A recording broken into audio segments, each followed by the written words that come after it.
Happy Wednesday, everybody. Happy Jackie Robinson Day. It is another Wednesday morning, and it is time to talk some baseball. So kick back, relax, because another edition of Hitting Home begins right now.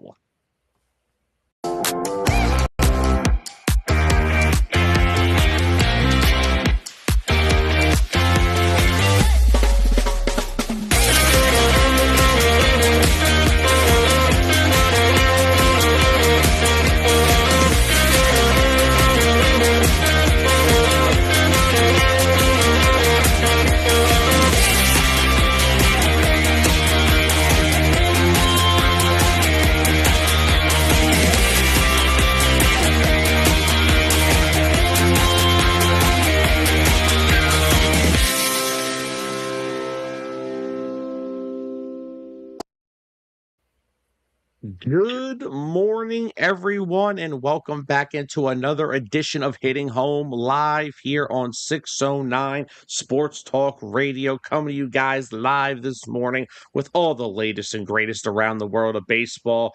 And of course, we are your host. He is Dustin Reese. I am Sam Nelson. Dustin, how are we this morning? We won a game yesterday after you smoked us on Monday. Hey, look, you got revenge. We smoked. First of all, we didn't. First of all, the games have been decided by 6 runs. You were up 13-2 heading into the 8th inning, and I think you threw a T-ball pitcher out there to let us feel better. Well, no, we actually just started throwing the ball around like T-ball players. We committed so like 3 errors. you made us feel better that day. Pretty much. So, look, we got a lot to talk about. Lucas Giolito, we'll get to him a little bit later, starting to gather some interest around the league again. Hopefully, he'll find a new home soon. Why he's still a free agent, I have no idea. We'll get to talk about some the league's a little down in terms of the way the play looks right now. A lot of teams are off to slow starts. We'll get to that later as well. Also, Kenley Jansen making some history last night. We'll talk about that. We'll also get into some comments that Pat Murphy made following the Brewers' loss to the Blue Jays in extra innings. But to kick the show off, since this show consists of 2 hosts that are a Phillies fan and a Cubs fan, we figured we would jump into this Phillies-Cubs series so far. Correct me if I'm wrong. Are we playing at tonight or this afternoon? Tonight at 5:30, and then you go to Wrigley for 4 next week. Okay, so we're having a 3-game series at night. No getaway day games today. No. Awesome. That'll be next Thursday for you. I love day baseball. Nothing says it better than day baseball at Wrigley. Especially there is not a Wrigley with the Phillies and Cubs when it was 23-22 back in the day. Oh yeah. That was when Dave Kingman and Mike Schmidt were teeing off on each other's pitching staffs. Mm-hmm. But Dustin, I think we could agree. I think we both kind of pictured these teams being around the top of the NL contenders list. It's been kind of a rocky start for both these teams. One game they look awesome. Like we could just use the 2 games that they've played each other so far. Phillies come out the first game, they bop up 13 runs on Javier Assad. Sorry about that, by the way. Thank God we can't show text message history on this show. Dustin not happy with me on Monday. I tried to text him saying good game. He told me basically to go jump off a bridge. I did not say go jump off a bridge. You meant you could have meant it, but anyway. But it's the same thing. 2 straight games. Phillies one day score 13. Last night they score 4. They can't drive men in scoring position once again. The Cubs last night they pitched a lot better against the Phillies lineup the night before. Javier Assad got rocked like it was a premier softball tournament. And the Cubs pitching staff continues to not only be a little spotty to start the year, you're kind of running out of pitchers, and it's only April 15th. I mean, do you want to know the kind of luck that the Cubs have had with their pitchers so far this year? Look what happened to Ethan Roberts at your ballpark on Monday. Did you even hear about it? No, I did not. So by time Ethan Roberts was pitching in that game, it was Flyers clinching the playoffs time. So I was locked in on the Flyers game toward the end of the first on Monday night. So Ethan Roberts was sitting in the dugout after he pitched on Monday. No, I don't even know if he pitched Monday. He was sitting in the bullpen on Monday. An event cover fell off the roof of the bullpen and sliced his hand open. So now he's on the 15-day IL because he's got stitches. Sorry. That's been our luck with pitching so far this year. Like, he wasn't even throwing, and event cover fell on his thumb and just lacerated his thumb where he needed 12 stitches. Sounds about right for a team that's kind of going through it right now.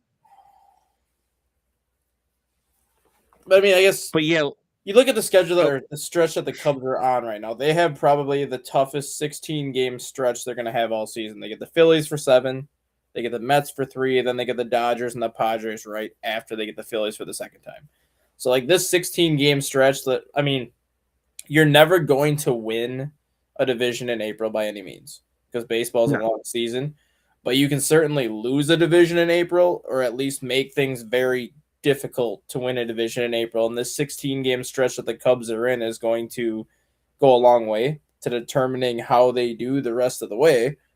Not only do they have these 16 games, but to do this without Matthew Boyd, who is actually making a rehab start, I believe, on Friday, so he might be back sooner than expected. But without Matthew Boyd, without Cade Horton, and without Justin Steele, who are 3 of your 4 best pitchers, the Cubs' goal should be to go 8-8 or even 7-9 in these 16 games. Because if they can float right around 500 in the 16-game stretch without 3 of their best pitchers, things are going to be looking up for them the rest of the way. They just cannot afford to occur any more injuries in the pitching staff, because right now it's a revolving door at AAA where you're just standing and waiting for the phone to ring, and then you hop on a bus, you head up, and then you might be the one going down the next day because you threw 3 innings the night before.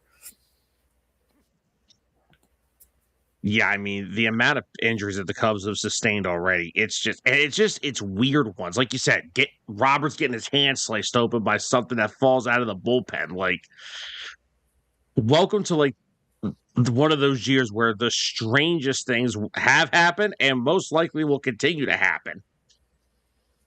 Hey, by the way, But do you want Scott Kingery back in your organization? Because no, I do not. We are 16 games into the season.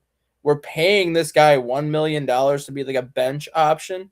The guy's taken 1 freaking plate appearance in 16 games. What are we paying him $1 million for?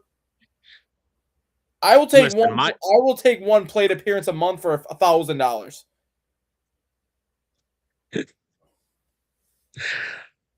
Well, first of all, listen, my team is we kind of started that whole trend of let's pay guys before they take a step in the big leagues with Scott Kingery. We gave him like a 6-year, $72 million contract in 2019 before the season even started. Oh, then by the way, never once played him in his natural position of second base. We played him at shortstop, played him at third base when Maikel Franco couldn't hit.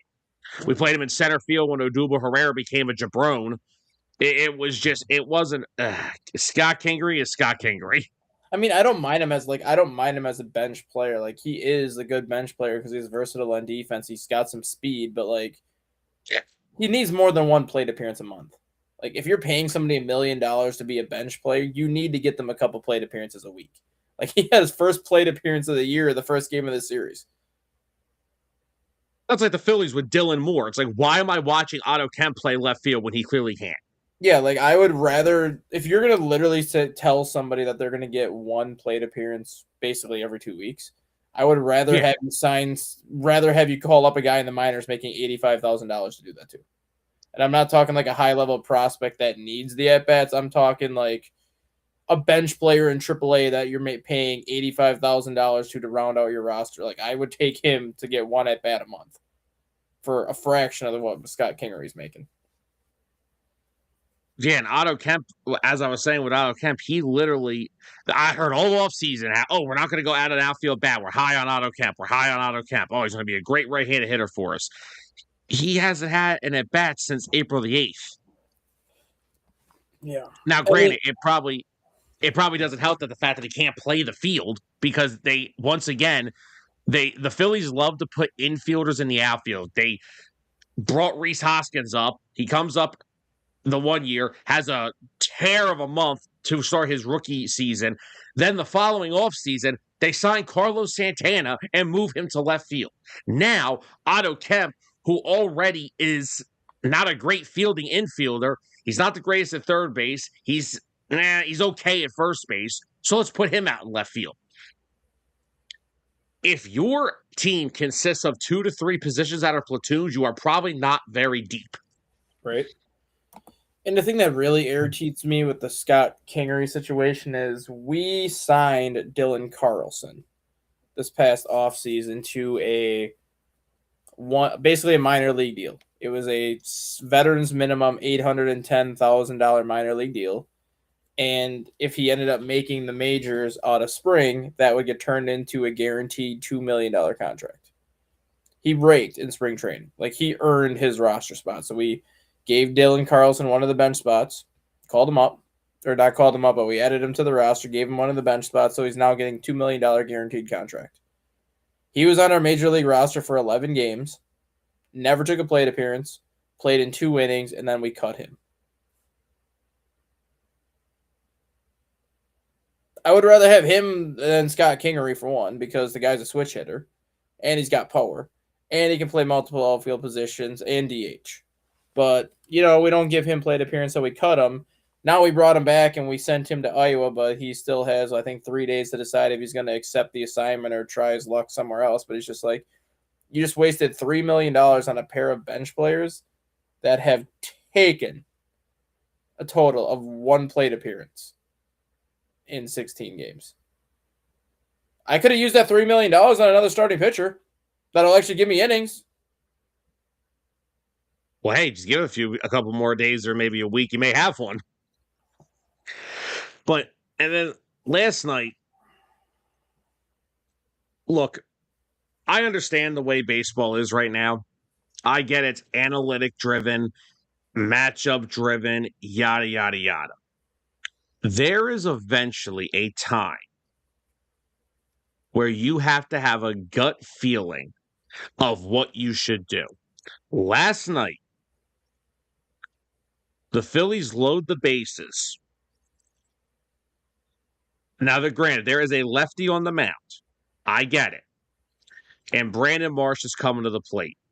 Rob Thompson, who, by the way, I want to be on the record, who, yes, I will give the credit where it is due, that the Phillies have had the best stretch of baseball under Rob Thompson. It's the best stretch they've had since Charlie Manuel left. Mm-hmm. I am willing to say that. But in no way, shape, form, or possibility is Rob Thompson a perfect manager. Last night, Brandon Marsh is coming up with the bases loaded. 2 outs, lefty on the mound. He pinch hits, of all people, not the guy that's supposed to be getting the platoon at bats and the pinch hit opportunities for Marsh when they do have a lefty on the mound at Otto Kemp. No, he goes with Alec Bohm, who, by the way, over the past, since opening day, couldn't hit the broadside of a barn if he was standing right in front of it. And Bohm comes up, 1, 2, 3 pitches down on strikes. I don't care about what Alec Bohm hit with runners in scoring position in 2024. Because that's all you hear. Oh, he hits well with runners in scoring position. Not now, he doesn't. No one on the team hits well with runners in scoring position. So guess what? If I was going to pay someone to have a 3-pitch strikeout and look completely overmatched, I would have just kept Brandon Marsh in the game. Or why don't you just take a $50,000 paycheck and do it? Yeah, put me in there. I can lay down a bunt. I'm going to tear my Achilles running it out, but I can lay it down. Maybe we could have like a designated runner for me. I just lay it down and, Justin Crawford could just stand right next to me and just run the first. Maybe something like that. Who knows? But the point is, you're pinch hitting for Marsh, so you're already going to have to bring someone else in to play left field. So why not just pinch hit Otto Kemp? At least when Otto Kemp makes contact with the baseball, it usually is pretty hard hit contact. He doesn't have a lot of contact. I was at a game last year behind home plate. It was probably like his first or second week in the league. Man, did he had a double that he smoked. It was like 110 off the bat. Smoked it. So if you're not going to give the at-bats, the right-handed at-bats that Marsh, you feel like Marsh can't hit lefties. Okay, so if those at-bats are supposed to be for Otto Kemp, I get the understanding with Alec Bohm, but Alec Bohm and Bryson Stott are both right now unplayable. Right. and I've been saying this for years about Bryson Stott. Bryson Stott hasn't been a good hitter since 2023. The Gold Glove defense is only going to get you in this day and age so far. Because the problem is, if the Phillies would go out and address the elephant in the room, which is what has been inconsistent offensive production over the past 4 seasons, dating back to 2023 in the NLCS, this lineup is starting to become the Cleveland Cavaliers of baseball. If it ain't Bryce Harper, who actually has been swinging the bat pretty well since we were on last week and we had that lovely conversation about him. So there's a small chance that Bryce Harper watches hitting home, because as soon as you and I had that conversation last week, he started to hit the baseball pretty well. Right. Kyle Schwarber is Kyle Schwarber. He's hitting 180. Okay. When the ball touches his bat, it usually goes 800 feet the other way, so that's fine. And maybe Trey Turner. Right now, Trey Turner's getting on my nerves. But outside of those three, right now, if you told me right now your top, actually no, Trey Turner's probably your 4th best hitter right now. Your best hitter on the team right now is a guy who's played 15 career games, and that's Justin Crawford. Justin Crawford's had an amazing early start to his career, but the problem is it's everything from 4 down to 8. Now, Real Muto is hitting over 300 right now. He's been swinging the bat pretty solid, especially in this series against the Cubs. Right. But Alec Bohm, who was in a contract year, has already stated that he can struggle sometimes with having pressure on him. So let's have him in a contract year. Sure, nothing will go wrong. All spring Bryson Stott hit at one point in spring training was hitting 700. Right. He finished spring training with a 430 batting average. And they were told, he's staying through his swing more. He's changed some mechanics with his swing. It looks better. Really? Because I still see the same guy dropping his leg down after every swing. And that's what hurts him. And that's why he never drives the ball to left field anymore, because he's dropping his leg. If he stayed through the pitch, he may get more swings that go the opposite way. But once again, he can't hit consistently. If I'm living in a world where Brandon Marsh is either my cleanup hitter or my 5-hole hitter, my lineup must not be that deep. Because do not get me started with Adolis Garcia, who, once again, I told everybody, you're going to sit here, you're going to pound the sand and tell me this will be different. They finally found the 1-year, $10 million outfielder that's going to have a bounce-back year. Really? Because the guys hit 2 home runs and they barely scraped over the fence.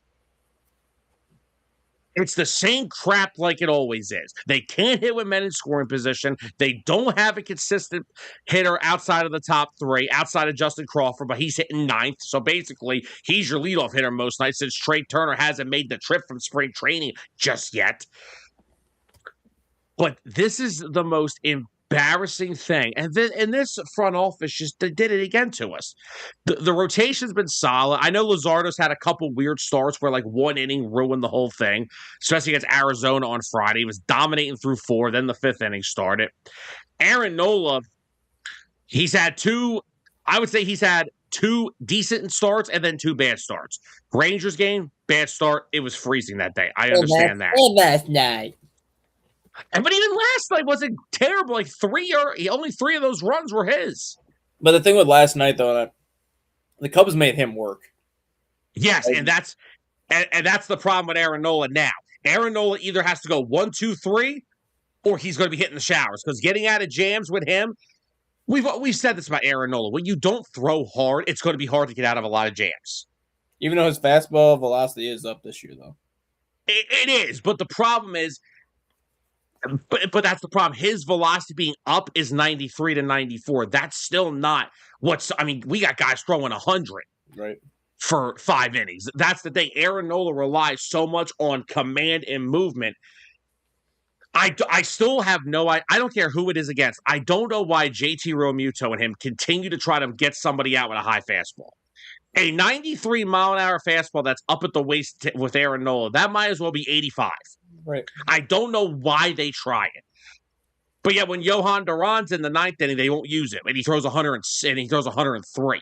I don't understand why Aaron Nola is so hell-bent on trying to use a high fastball. He doesn't have the velocity for it.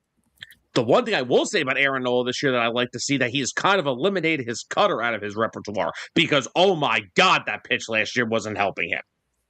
So remember when you guys were trying to get Mason Miller last year? Well, we tried. We definitely tried. Did you see what this? I'm not even gonna call him a human being anymore, but did you see Nope. what he is doing right now? So, besides being the best closer in baseball, So these are just a couple stats that I was looking up yesterday. So going back to 2025, which is when he took over as the closer full time, 88% of his fastballs thrown have been 100 miles an hour plus. 100% of his fastballs thrown have been 98 miles per hour plus. He has yet to go under 98 with any of his fastballs since taking over as closer in 2025.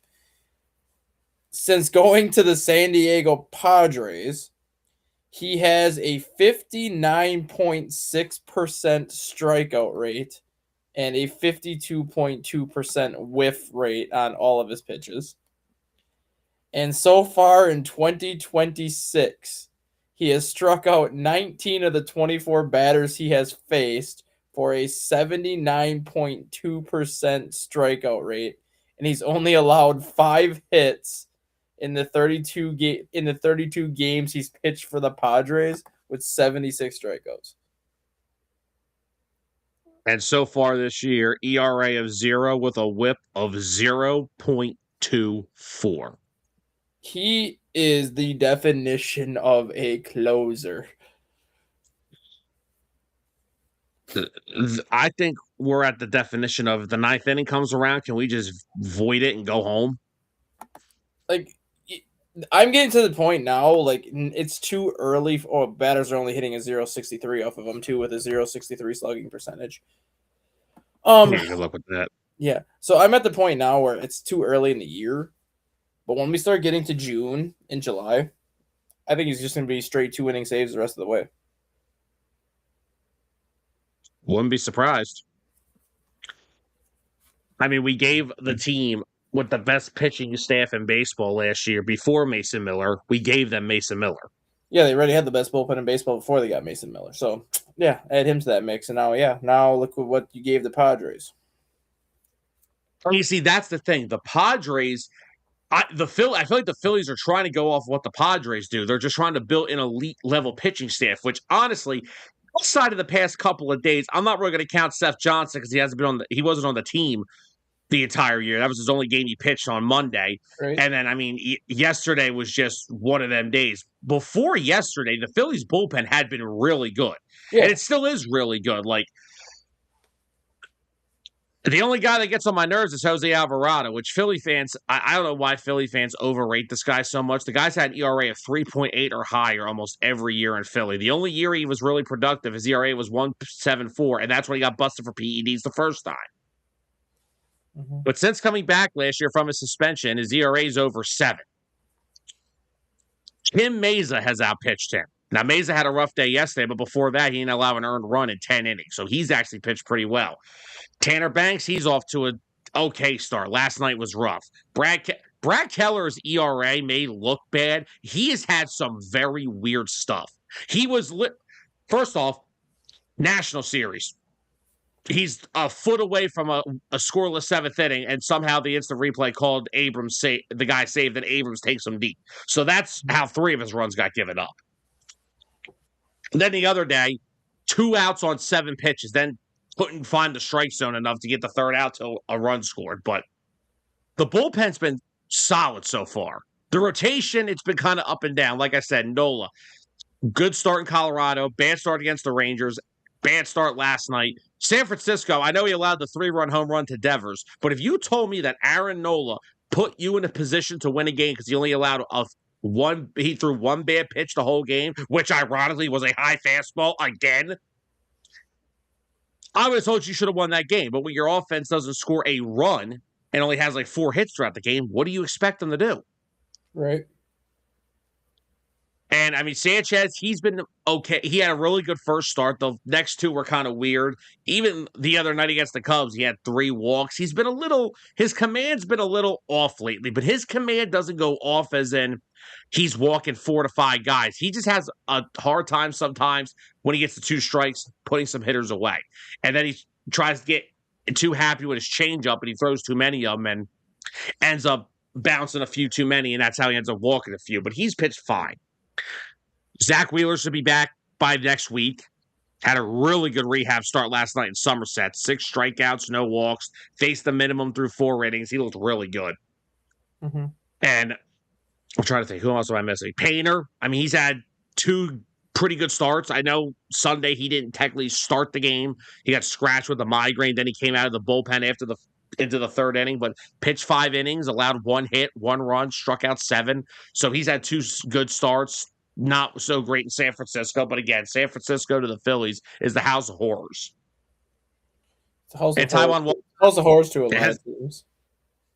And Taijuan Walker's been awful, except for his last start when he actually only gave up 2 earned runs in the first, then got you through 6. But that's the problem. And they're going to rely on this pitching staff all year. And because this offense is just still, it isn't good enough. And it's never going to be good enough. They're going to go through the same stuff. They're going to trade for someone at the deadline that's a platoon guy. And they're going to say, as long as the bats show up in October, we can win this.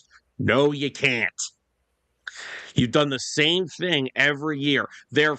Like I said, their 4 best hitters right now are Turner, which isn't saying much, Schwarber, Harper, and Justin Crawford. Their 5th best hitter plays once a week. Mm-hmm. I would much rather give Edmundo Sosa 450 plate appearances than Bryson Stott and Alec Bohm. Yeah. I would. I can't stand. Now, if I had to pick where would I put him? I put him at 3rd. I still will say Bryson Stott adds a value to a team. Fair. When you have an elite level fielding second baseman, you should know this. You guys have one too. Oh, we have more than an elite. He's more than an elite level second baseman. He leads Major League Baseball the last 2 years with batting average with runners in scoring position, hitting a .382. What's that like? I mean, it was great. He had 3 RBIs against you last night. Both times came with runners on base. Wait. You said that there's a guy, you're speaking a foreign language to me right now. Yeah. You're telling me there's a possibility of a baseball player that can hit 300 with runners in scoring position? Yeah, his name is Nico Horner. He's hitting a .384.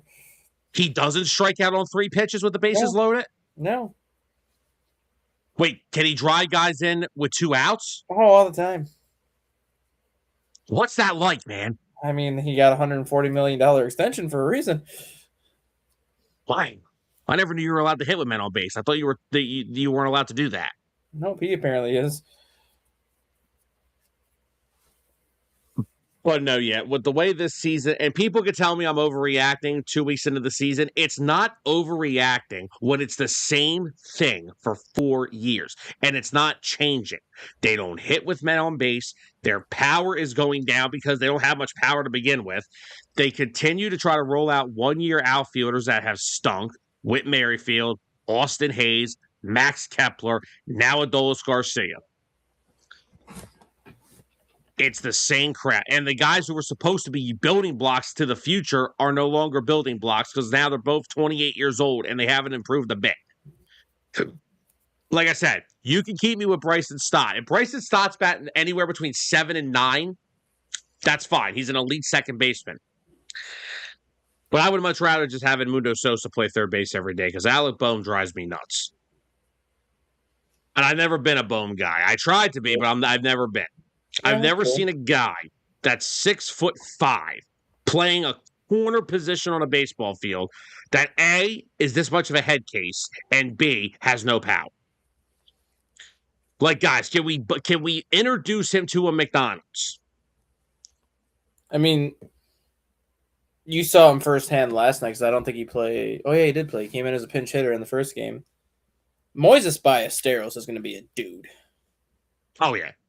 That guy, everything that he hits is hard. And I just find it funny how a 21-year-old rookie can make, plate adjustments, but these 10-year veterans can't. Well, that's because look who our hitting coach is, Mr. Launch Angle himself. Well, like Ballesteros is striking out more than he's ever struck out in his life. Took 2 days off, made some mechanical changes, and now he's like 9 for his last 11. Like, if a 21-year-old can do that, these 10-year veterans should have no problem doing that. Another thing that the Phillies have to do, they have got to find the Caleb Cotham of hitting coaches. Caleb Cotham is our pitching coach. He's done a tremendous job here with all the guys that they've brought in, from Sanchez to Luzardo to all these guys. But my God, Kevin Long drives me insane.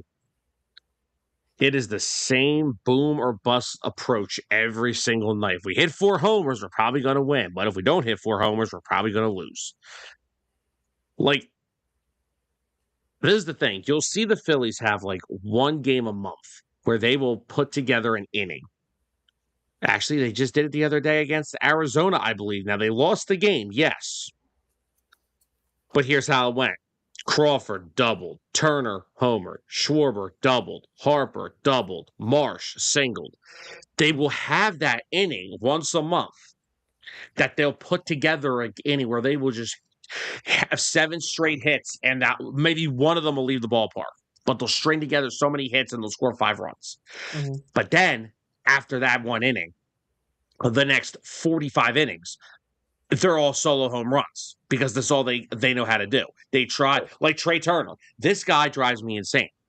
When the Phillies would play the Nationals, Trey Turner would hit like 450 in that series. He'd hit the ball to right center field. He hit a little squibbler down the line that he could leg out for 2. He'd drive the ball in the gap. Ever since this guy came to Philadelphia, all I see is an overswing that is so bad that he just, every ball he's trying to hit into the seats. Guys, I know you play at a very hitter-friendly ballpark, but you don't have to hit every ball over the fence. I mean, if you go to Wrigley Field when the wind's blowing out at like 40, all you got to do is pop it up in the air and that sucker's going to go all the way out. Well, yes, that is true. But knowing us, we wouldn't be able to do that. I mean, all you have to go back is look at the film from the NLCS when they faced Brandon Pfaadt, who they never faced. Their chase rate in that series was so bad, and it's been the same stuff ever since. And every year it's like, oh, we're taking a new approach. We're going to take more pitches. We're going to walk a lot. Bull. I mean, I'm sure they're going to get on a little bit of a run at some point down the stretch where they'll get to that like 7 to 8 games over 500, and then they'll start to like get it going. But again, this team doesn't look like a team that's going to win 90 games again. I'm not saying them for the Cubs, but this has been a series of, you've seen both these teams' struggles, and it's been very clear what they are. I mean, the Cubs, I can't quite get there yet because they've just they've been too injured. Well, my thing was their health right now. They're so banged up on one side of the freaking. And like the weather's been so crappy in this part of the country, just temperature-wise and everything, where I don't care how good of a hitter you are and how long you've been in Major League Baseball, playing in 40-degree weather with 20-degree wind chills, you're not going to hit a baseball. It doesn't matter how hard you hit it. Like, you're not going to hit a baseball when it's that cold. And now the Cubs are in Philadelphia right now where the temperatures are in the 80s. It feels like summer, and the Cubs have scored 7 runs and 10 runs in the first 2 games. Last game against the Pittsburgh Pirates in Wrigley, I think it was in the 60s, maybe 70s that day, scored 7 runs against the Pirates. They've had 3 straight games now where they've scored 7, 7, and 10. Like, yes, the offense has played horrifically bad so far the first month of the season, but the weather has not been ideal. When the weather warms up, these hitters are going to do better. These hitters are going to start performing to the back of their baseball cards and start doing what they're supposed to do.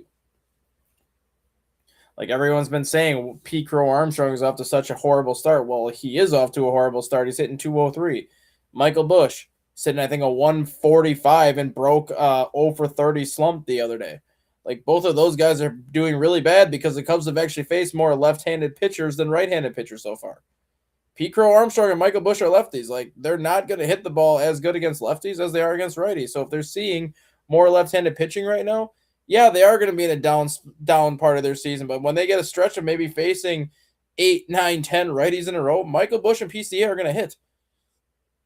It's just a matter of who they're facing right now, the matchups they've seen, the pitchers they've seen. They haven't I think PCA is hitting a 203, but he's hitting like a 290 off of the righties he's faced, and that included Aaron Nola last night because he had a double off of Nola. And then Michael Busch, same thing. He's hitting a 143 on the season and hitting like a 295 against righties when he sees righties. Like, they've just had bad matchups so far this year with the pitching matchups they've seen. And like today, same thing. They have Luzardo. They're probably going hitless today, both of them. I was going to say the same thing. That kind of goes with the same with Bryce Harper and Kyle Schwarber. And that's the problem with the Phillies. Because if Bryce Harper and Kyle Schwarber are going to have struggles against a lefty, there's no right-handed bat in this lineup that's going to do that damage. Trey Turner's not going to do it right now. Alec Bohm is a freaking head case right now. I don't know if he's honestly an everyday player at this point. JT Realmuto's a 35-year-old catcher. You shouldn't I always try to give a little bit of a leeway to a catcher because of how important they are outside of what they do at the dish. Yeah. Like JT Realmuto, like I said about Caleb Cotham, developing this pitching staff, JT Realmuto was also a big part of that, working with these guys day in and day out. Not to mention, when they do give up base runners, JT usually says, "You're good." He'll be off the pace pass in about 5 minutes. Yeah. I mean, but like, do you expect JT Realmuto to hit 300 for the entire season? I could see him hitting 300 at home. Just because of the type of ballpark he is, and honestly, if you're hitting 300 at home, and that's half your games, even if you're if you're hitting 300 at home for 81 games, then you go on the road, and we'll just say he hits the Mendoza line, which is 200, right?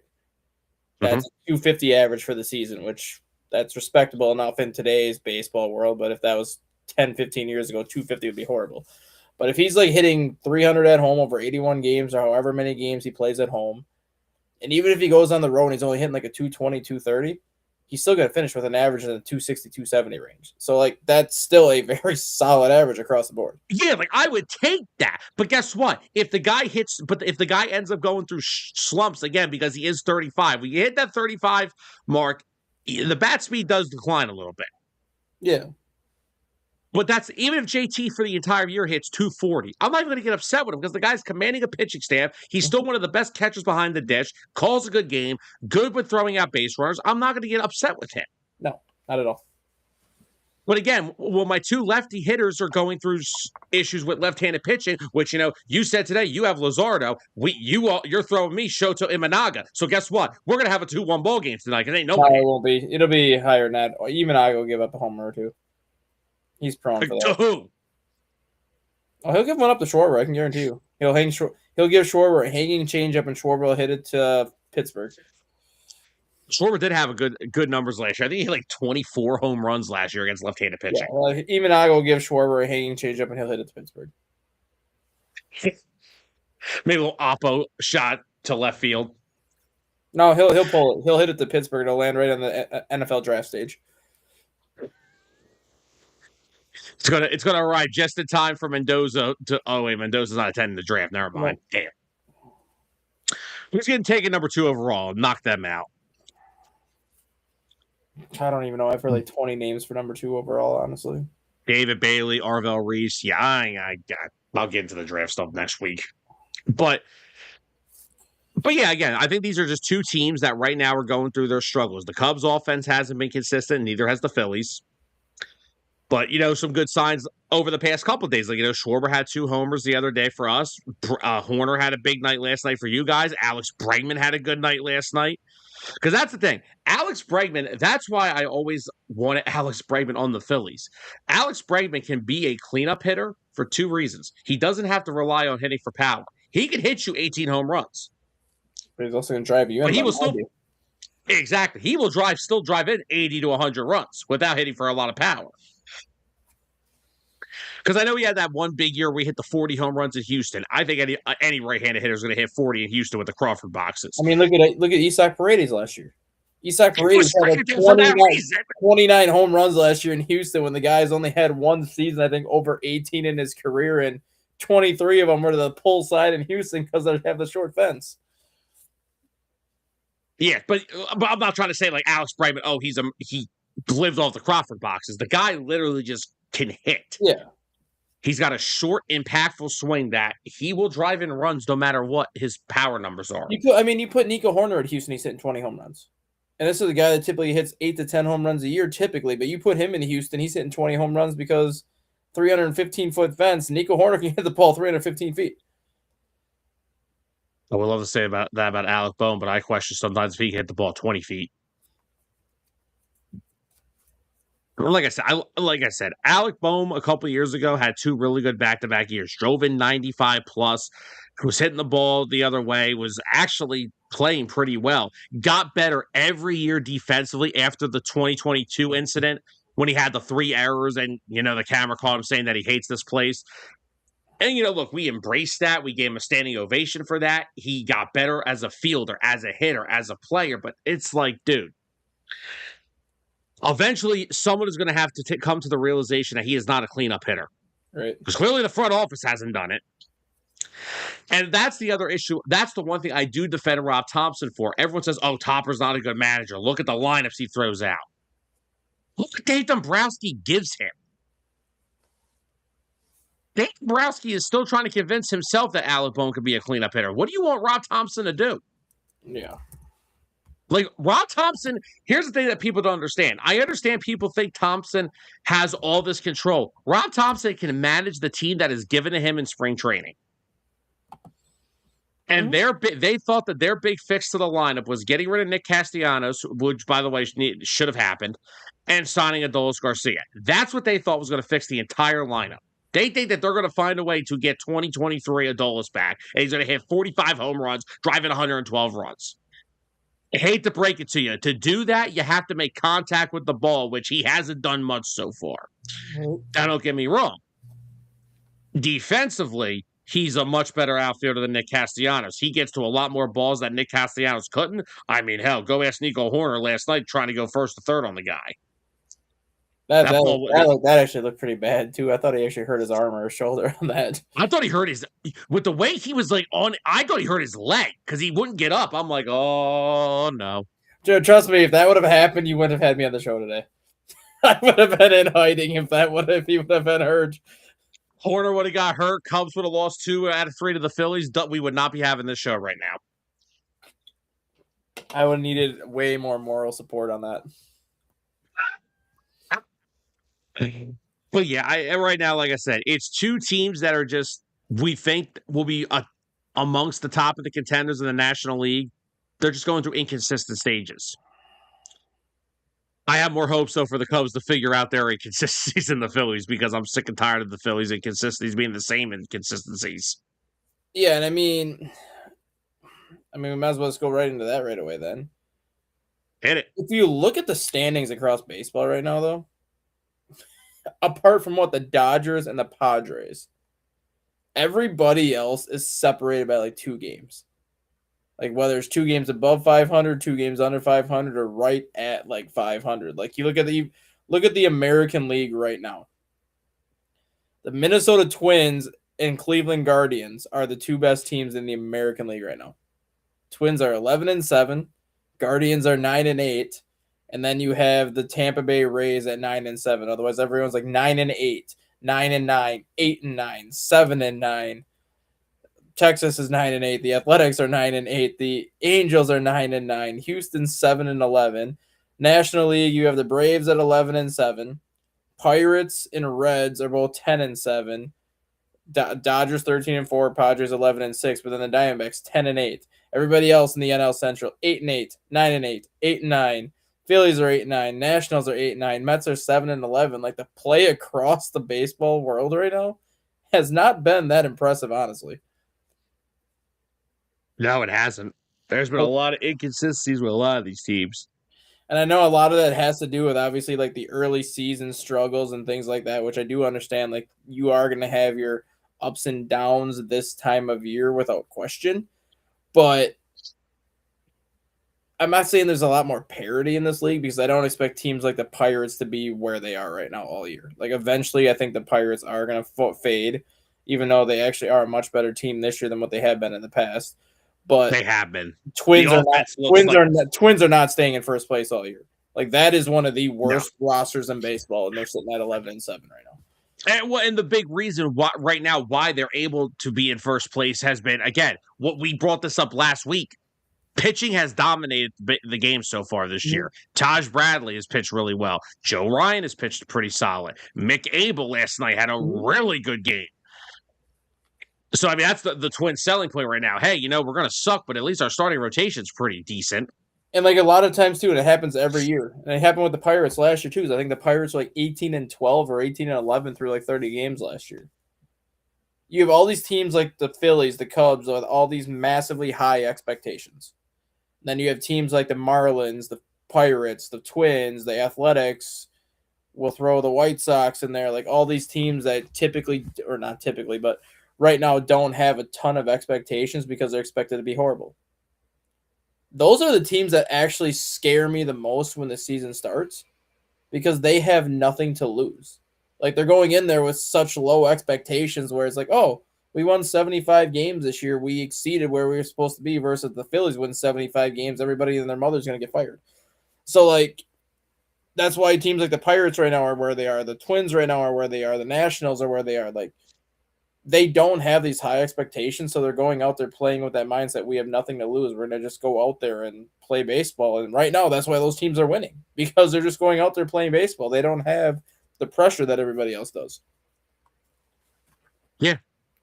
And again, you brought up a minute ago about the Cubs and Phillies in this series where the weather is 80 degrees. And that's another issue, a big issue why I think a lot of hitters struggle early in the year is because the season starts in that end of March, start of April, where in most parts of the Northeast, there's so much weather that's so inconsistent. Like today here in New Jersey, it's going to be 90 degrees. This time next week, it's going to be back in the low 50s. And like, look what Arizona, they were in New York. And the games in Chicago that they're starting at 1:00 in the afternoon because there's a wind chill of like 25. And they're like, oh, well, look at the winters that we had. Okay, guys, baseball players are not used to that. Football players, yes. Baseball players do not play in the prime of their year when it's 25 degrees. They play when it's 103. I mean, they're not used to having like like a day where one day it could be 80, the next day it could be 50, the next day it could be 80. Like they're not used to that either. That's why, like, even no matter what it is, once you get to June and you consistently have the warm weather all year, like you might have a couple nights here and there where it's cold. And same thing with September, where you might have a couple of games towards the end of September where it starts to get chilly. But once you start to get to Memorial Day, basically through the end of September, that's when you see all the offensive numbers start to be more consistent because hitters are warm. They like the warm weather. Like, you don't got to worry about it freezing anymore. We do something on this on 609 Sports Talk's Facebook page every day. It's called MLB Stat Line of the Day, where we find the best stat line throughout that day of baseball. Go on there and tell me how many have been hitters. I think we have like 2. I think, yeah, because Shorty Managa, I know, was last Friday. Yeah, because he pitched 6 hit. Yeah, then someone got mad at me because I picked him over Chris Bubich, who had 7 innings and gave up 4 hits and struck out 11. Managa got a freaking no-hitter. Exactly. That was the point. Someone got mad at me because I didn't give it to Chris Bubich. I'm like, I'm sorry. And then Michael Wacha got it 2 days later. Leave me alone. But that's my point, though. Almost every stat line of the day on our Facebook page has been pitchers because it's been dominating. Taj Bradley's already won it twice. He probably will win it 2 more. I'm surprised you even put Mason Miller on there yet, just because he just goes and strikes out the side every time. Right. Stat line of the week: Mason Miller, 5 innings, pitched 14 strikeouts. He could easily win He could win Player of the Month because this guy's a freaking monster. I mean, if the guy honestly keeps this pace up, he's going to win the Cy Young. He's going to be the first. Yeah. He's going to be the first reliever since Eric Gagne to win the Cy Young. If he keeps, I don't expect him to keep his pace up because right now he's averaging, what they say, like 21 strikeouts per 9 innings. Like I don't expect him to keep that up at all. But like, he's just putting up numbers that we have not seen since the very first year that Aroldis Chapman was the closer. That first year with Cincinnati, he averaged, I think, like 17.4 strikeouts per 9 innings his first year as a closer. But yeah, I think a lot of the inconsistencies have to do with the weather changes, especially with the teams that are more to the east. I mean, like I said, you're playing games where it's 46 degrees. They're not used to that. I mean, look at the White Sox. 29 degrees last week. Nobody in baseball is used to that. I don't care where you grew up as a kid. I don't care where you played high school baseball. Once you get drafted and you're in the minors and working your way up, you're not playing in 29-degree weather anymore. Like you're typically in decent weather. You might have a couple cold days depending on if you're in the Midwest League or whatever league you're in. But 29-degree weather, there is not a baseball player in the world that is used to that kind of weather anymore. Spring training is literally held in two of the warmest parts of the country, Arizona and Florida. Nowhere else for that reason. Yep. These guys aren't used to it. And Charlie Mangle used to say it. When you get to June, July, August, that's what we call hitting season. That's why I always try to tell people, it's okay to be concerned and it's okay to have like some doubts about how your team looks like that first month of the season. Yeah. Don't overreact until we get about 50 games in. Because once we get 50 games in, like, yes, I understand that's a third of the season, and that a third of the season is a pretty big chunk. But once you get to that 50 game mark, that's right around Memorial Day. That's when you start to see the warm weather. That's when you can start to be like, okay, our offense has problems. Okay, our pitching staff has issues. Because, like, right now, yeah, pitching's dominating right now because of the weather. And like I said, like, for how bad the Cubs have hit, for how bad some of these teams have hit, Bregman's a proven hitter. A lot of these guys, you know what they're going to finish at the end of the year. Wait till we get 50 games in. Now, if you still have Alex Bregman hitting a 212 50 games in, if PCA is still hitting like a 203 and Michael Busch is still hitting a 150 50 games in, yeah, then you can have some major concerns at that point. But just wait till we get 50 games in. Wait till we get to that third point before you start overreacting and getting too many concerns. Yeah. My only thing is, and I'm doing the same thing with the Phillies, my only concern with the Phillies has been the one glaring issue that we have, 16 games, 17 games in, is it's the same issue I've had for 4 years. That's the only problem I have is the runners in scoring position thing. People like, oh, then I hit for a lot of power. The ball's not traveling, guys. No, I get it. So, speaking, though, of pitching, there is a pitcher who is still a free agent, and he is gathering some interest. Lucas Giolito apparently is gathering interest from the Cubs, Padres, and amongst other contenders around the league.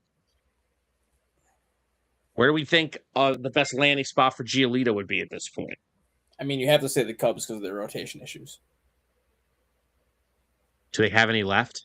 I mean, they still have Cabrera, Tyone, and Imanaga, which two of those three are decent enough. Tyone is hit or miss.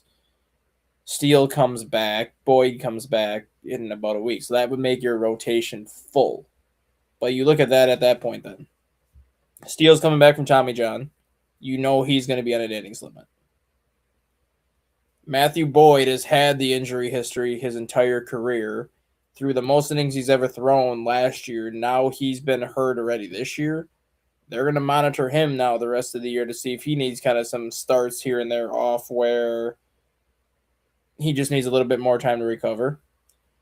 Imanaga had the hamstring injury last year, and I think there's another pitcher I'm going to talk about in a little bit here, but being that he's from Japan, Imanaga's used to starting every 6 days as opposed to every 4 or 5 days. So you might see him kind of get spread out a little bit. Edward Cabrera is another guy who's had a massive injury history his entire career. He has yet to start more than 24 or 25 games in a season. So you know damn well the Cubs are going to want to get as much out of him as they can without overworking him. And then you have Jameson Tyone, who's pretty much what you're going to get out of him, 28 to 30 starts, 160 plus innings. Like, you typically don't have to worry about him. It's a very crowded rotation if you bring in Giolito because you're going to be forced to go with a 6-man rotation. You're not going to have a choice because you look at the rest of the rotation. Steele, Boyd, Imanaga, Cabrera, Tyone. None of those guys are going to move to the bullpen. Lucas Giolito, he's not moving to the bullpen either. Colin Ray, you can move him to the bullpen because he's done it before. Same thing with Assad. So if you add Lucas Giolito to the Cubs, they're going 6-man rotation. It's not going to happen for about a month because Giolito's going to have to go and get stretched out in the minors. He's going to have to go and get in major league shape. But the moment you call Giolito up, if you sign him, you're going 6-man rotation the rest of the year. And honestly, I wouldn't care just because the Cubs have a lot of starters who have either been hurt already this year or have that massive injury concern that they've been hurt for a majority of their career, where just adding Giolito just gives you much more insurance. My big concern with this, Giolito has an injury history as well. He does. But every time a pitcher waits this long to sign, and we saw it during the COVID season, we saw it, I think, even last couple of years, every time a pitcher waits this long to sign, they try to ramp it up too quick, and they end up getting hurt anyways. So that's my biggest fear if the Cubs do sign him is, will Giolito try to just be back in 2 or 3 weeks and say he's ready to go? Or will he take the typical 5 or 6 weeks that it does take most pitchers to get ready and just be like, I'll go down to the minors until Memorial Day. I'll do my work down there and follow a regular spring training routine where my first start is 2 innings, then 3, then 4, and then my last start is the whole 85, 90 pitches and go up from there. Because if he's willing to do that, I mean, I'd take him for a 1 year, $10 million deal, $12 million or whatever. But if he's going to try to ramp it up too quick, I have concerns on it because we're already missing too many arms. So we can't afford to sign the guy and then, he tries to get here too quick and hurts himself. Yeah. I mean, even last year, he started 26 games. He was 10-4 last year with a 3.41 ERA, 121 strikeouts and 145 innings. But he also he did develop a little bit of an elbow issue toward the end of the year. And that's why I'm wondering if not people, but teams, if that's why he hasn't been signed. Because he has the arm issue history already. And if he had developed the elbow issue already last year, our team's going into this thing, and it's only a matter of time before that goes again. Same thing can be said with Edward Cabrera, though, because Edward Cabrera had an elbow issue down the stretch last year. And a lot of people were concerned when the Cubs traded for him. Like, you traded for a guy that had an elbow injury last year, went through his physical, and he passed his physical, so maybe the elbow isn't as bad as it was, but given the way the Cubs rotation is, the age of some of these guys, the mileage that some of them have, the injuries, he is really the only one that makes sense to go there, just because I think even if they don't get him, I think the Cubs should be going with a 6-man rotation the rest of the year. They just have too many injured pieces on that rotation that have been injured last year or that have been hurt this year. It would just be wise for them to go 6-man, give everyone about 4, maybe 5 less starts throughout the year, and give everyone 20 less innings. It just keeps them fresher for the playoff hunt. Yeah, I mean, another team that was brought up in that report from Ken Rosenthal was the Padres, which, I mean, yes, let's give the team with tremendous pitching more pitching. Who would he replace, though? Yeah, good. Well, Darvish? Well, maybe. Because they have Michael King. They have Musgrove hasn't come back yet, so Musgrove will be back like kind of the same time Justin Steele will be back. I think they're both expected back late May, early June. But they have Michael King as the Padres ace, right? Pretty much, yeah. They have Walker Buehler in their rotation. I mean, they have German Marquez. He is off to a bad start. Unless that's who Giolito. I mean, who the heck is even in their rotation? Because looking at their roster online, they have Jason Adam. He's a reliever. Oh, Kyle Hart. He's a starter. So Kyle Randy Hart, Vasquez, Walker Buehler. Yeah. So I mean, adding Giolito, you probably replace Marquez because Marquez has done a relief role before. JP Sears is also in their rotation, but that's the thing. You have guys with, I mean, like Sears has an ERA over 5, Marquez has an ERA over 5. Like, I would easily take like Giolito's like from a fit standpoint, Giolito is a better fit, I think, with the Padres because you can instantly slide him into like the number 5 spot in your rotation and move either Sears, Marquez, or a couple other guys. Like it's an easier fit. But in terms of need, the Cubs need Giolito more than they need the Padres need him because they need a veteran, they need an innings eater, and they need somebody that can help stabilize the rotation that's already lost a lot of pieces. And even if that means going 6-man, the Cubs need Giolito more than the Padres do. And I'm still going to hold strong on something I said about Giolito back when we were in spring training. Why not the Atlanta Braves? They've gotten off to a pretty solid start this year, but they are still Spencer Schwellenbach still out for the And the year. Braves just cut another starter. For whatever reason, the Braves cut Martin Perez. He re-signed on a minor league deal. Yeah, but why would you cut him if you know you need starting pitching? Like, I get that you re-signed him on a minor league deal, but you still need pitching. And Martin Perez is an innings eater. He gives you 6 innings every time he comes out there. It might not be 6 quality innings all the time, but it's still a guy that you can throw out there to save your bullpen every 5th day. Yeah, because I mean, outside of Chris Sale and Ronaldo Lopez, I mean, Bryce Elder has actually pitched pretty well to start the year. I mean, he's got an ERA of 1, but again, that's through 17 innings. Do you expect him to keep that up? Maybe he does. I don't know, but I mean, if you're just looking at it, Spencer Schwellenbach out for the year, AJ Smith-Schroyer out for the year, Spencer Strider should be back soon. He's getting ready to start a rehab assignment, so he should be back for the Braves soon. Joey Wentz is out for the year. Like, they need a starter. Like, that's why cutting Perez doesn't make sense. No, it doesn't. Because, like I said, he's an innings eater. Like, he might have an ERA over 5, which no team wants a starter with an ERA over 5. But what a lot of fans don't realize, and obviously you're different because you watch enough baseball as it is. People look at an ERA that sits at 450 or an ERA that sits at 540, and they're like, oh, he's terrible. If you give up 3 runs in 6 innings, that's a 450 ERA. If you give up 4 runs in 6 innings, that's a 540 ERA. That's not a horrible start. Like 3 or 4 runs in a 6-inning start is not a horrible start, and that is what Martin Perez gives you. He goes 6 innings. He's going to allow 3 runs, maybe 4. He's going to keep you in the game and give you innings. Like, for a team that needs starters that can give you innings, I don't understand the process of releasing him. And when it comes to ERA, I think guys that really fall victim to the ERA thing are relievers. Because let's be real, you could be a relief pitcher. You could give up 6 earned runs in the first week of the season. Your ERA is at like 90. But if you end the season with an ERA of 4.50, okay, well, most of your damage came in that first week of the season. And then throughout the year, you got better and better. So ERA for relievers, I think, is skewed because you can, unless you're Jose Alvarado, but that's another story. You can have a really bad start to a year. Your ERA is 106. Mm-hmm. But you can drop it gradually year. And look, relievers are going to give up runs here and there. We know what happens. But not everyone's Mason Miller. We'll be lucky if Mason Miller gives up 6 earned runs throughout the entire season. Right. But yeah, if I had to think of this right now, the best landing spots for Giolito are still those 2 teams in the NL. It's the Cubs and it's the Braves. Padres don't need more pitching. They will find, and also they also have Griffin Canning, who's going for a rehab assignment coming up. So they're getting more depth into the rotation. So yeah, I mean, imagine they still had Dylan Cease yet.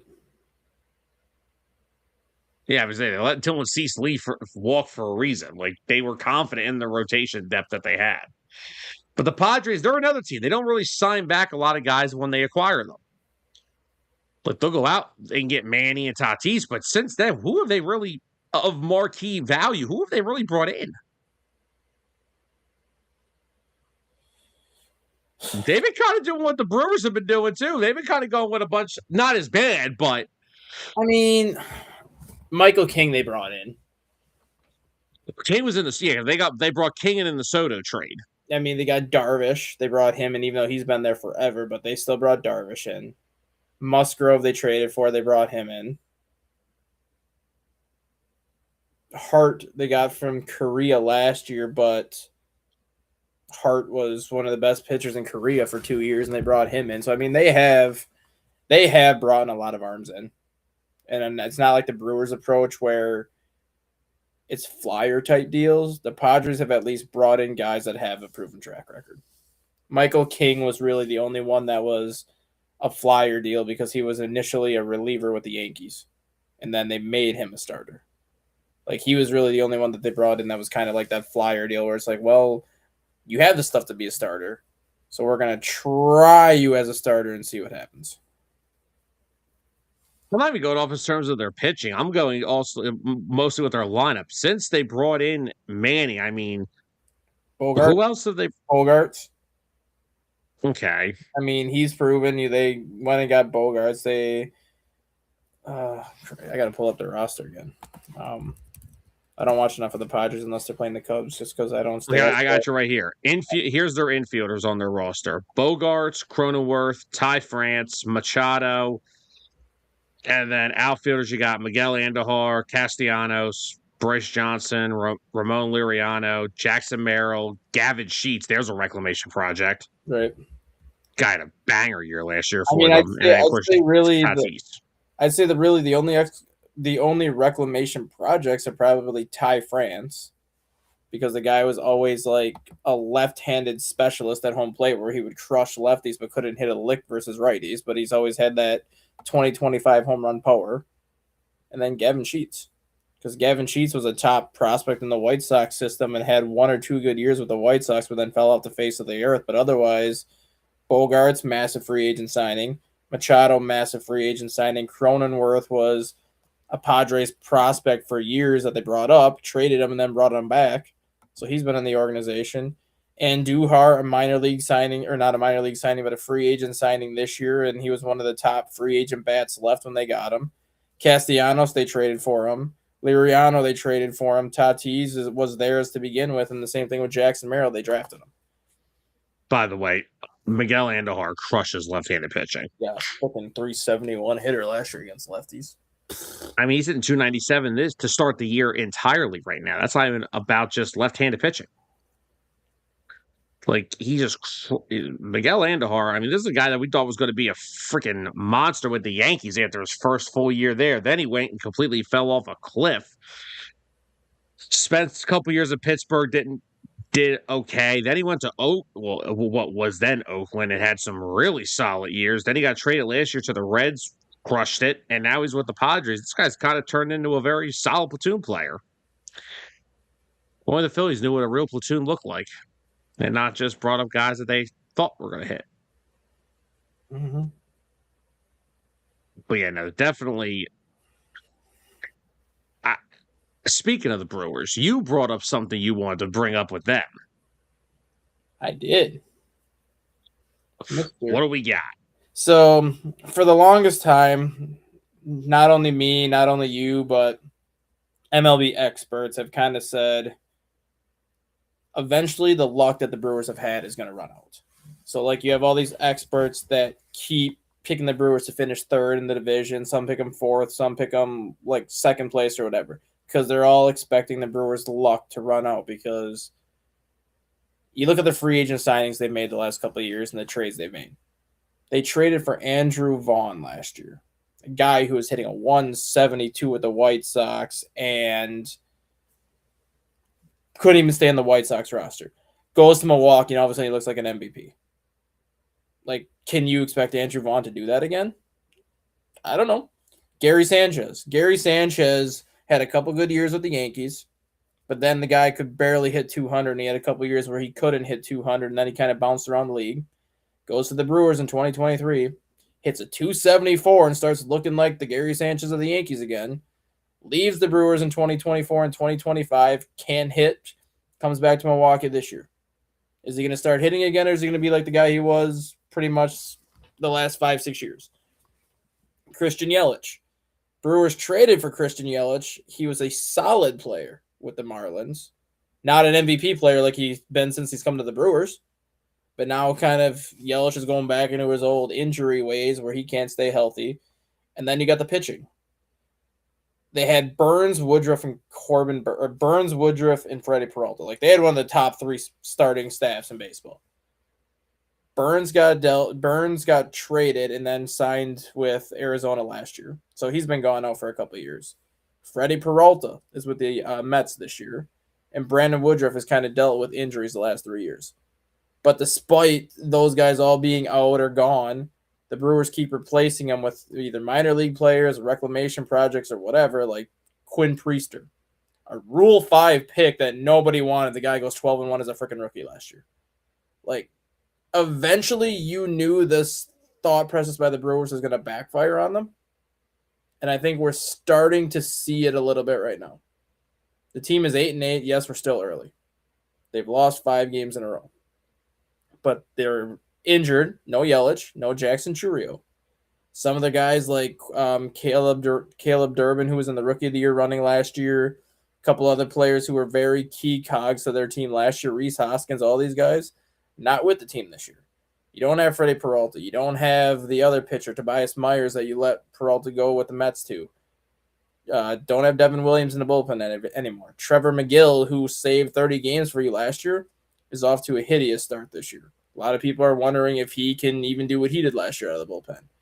And for the first time, it seems like Pat Murphy is kind of, I'm not going to say losing patience, but running out of answers, because now he's just kind of saying, I don't understand why our fans are booing us. You're booing a guy who's gone through a lot as a pitcher in his career. You're booing a guy who saved 30 games for us last year and helped us win the division. Like, I don't think it's right for our fans to boo our players when they struggle. They are paying damn good money to watch your team play. Or if you are struggling, they are going to boo you, and they have every right to do it. Hey, Dustin, I know it's kind of crazy to do this in the middle of the baseball season, but I finally get to hit this.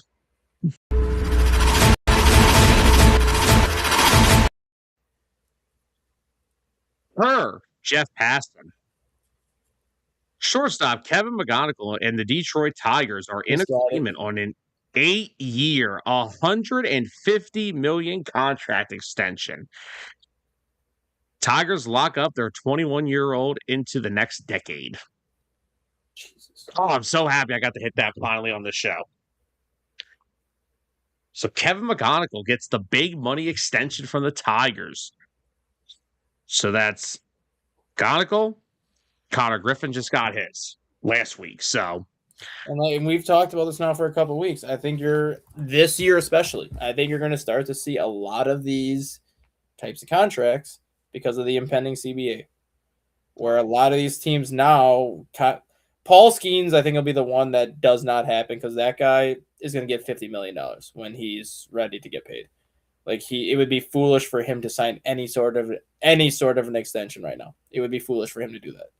But like Kevin McGonigal and then Connor Griffith from the Pirates, like, I think you're going to start seeing a lot of these younger guys just sign these 6-7 year deals right now for whatever they can get, because you don't know what the CBA is going to have in place once that happens. But once you get this contract locked in place, once you know where the CBA stands, you can always restructure it. Like these. And again, we're just talking about the Brewers before that news broke. They started this trend with Chourio. They gave him a big contract before he even stepped to the plate in the big leagues. Like 3 or 4 years into the 7-year contract for Griffith and McGonigal, they're going to restructure for a bigger extension. Like, this is just basically to lock them up long term, get through the CBA, get through if there is a lock. Well, I'm not going to say it, but get through the lockout, get through everything right now for the next few years, and then they'll reassess the situation. And if they're still performing the way they expect them to perform, or if they're even exceeding expectations, they'll just get a brand new extension before this contract's over for even more money. I think a lot of these younger players are going to start taking that, because you get your long-term financial security for 6-7 years for $100+ million. And then you also know in the back of your mind, well, if I play well the next 4 years, this 7-year contract turns into a 10-15 year contract for a lot more money. Yeah, and I mean, we talked about it when the season was start. I picked McGonigal to win Rookie of the Year, and he's off to a good start in 17 games. 311, 417 OBP, a 909 OPS. He's got 1 homer, 8 runs batted in, 6 doubles. He's got a triple already. He's already kind of showing you what kind of player he could be. And again, like you said, not only is this the trend with locking up these guys early, it's also just a way of like, I think early on, a lot of it was about like, hey, can we try to keep some of these guys in our organization longer before their free agency years? But like I mean, if I'm a 19-year-old and somebody offers me $110 million for 7 years, I'm going to have a hard time saying no.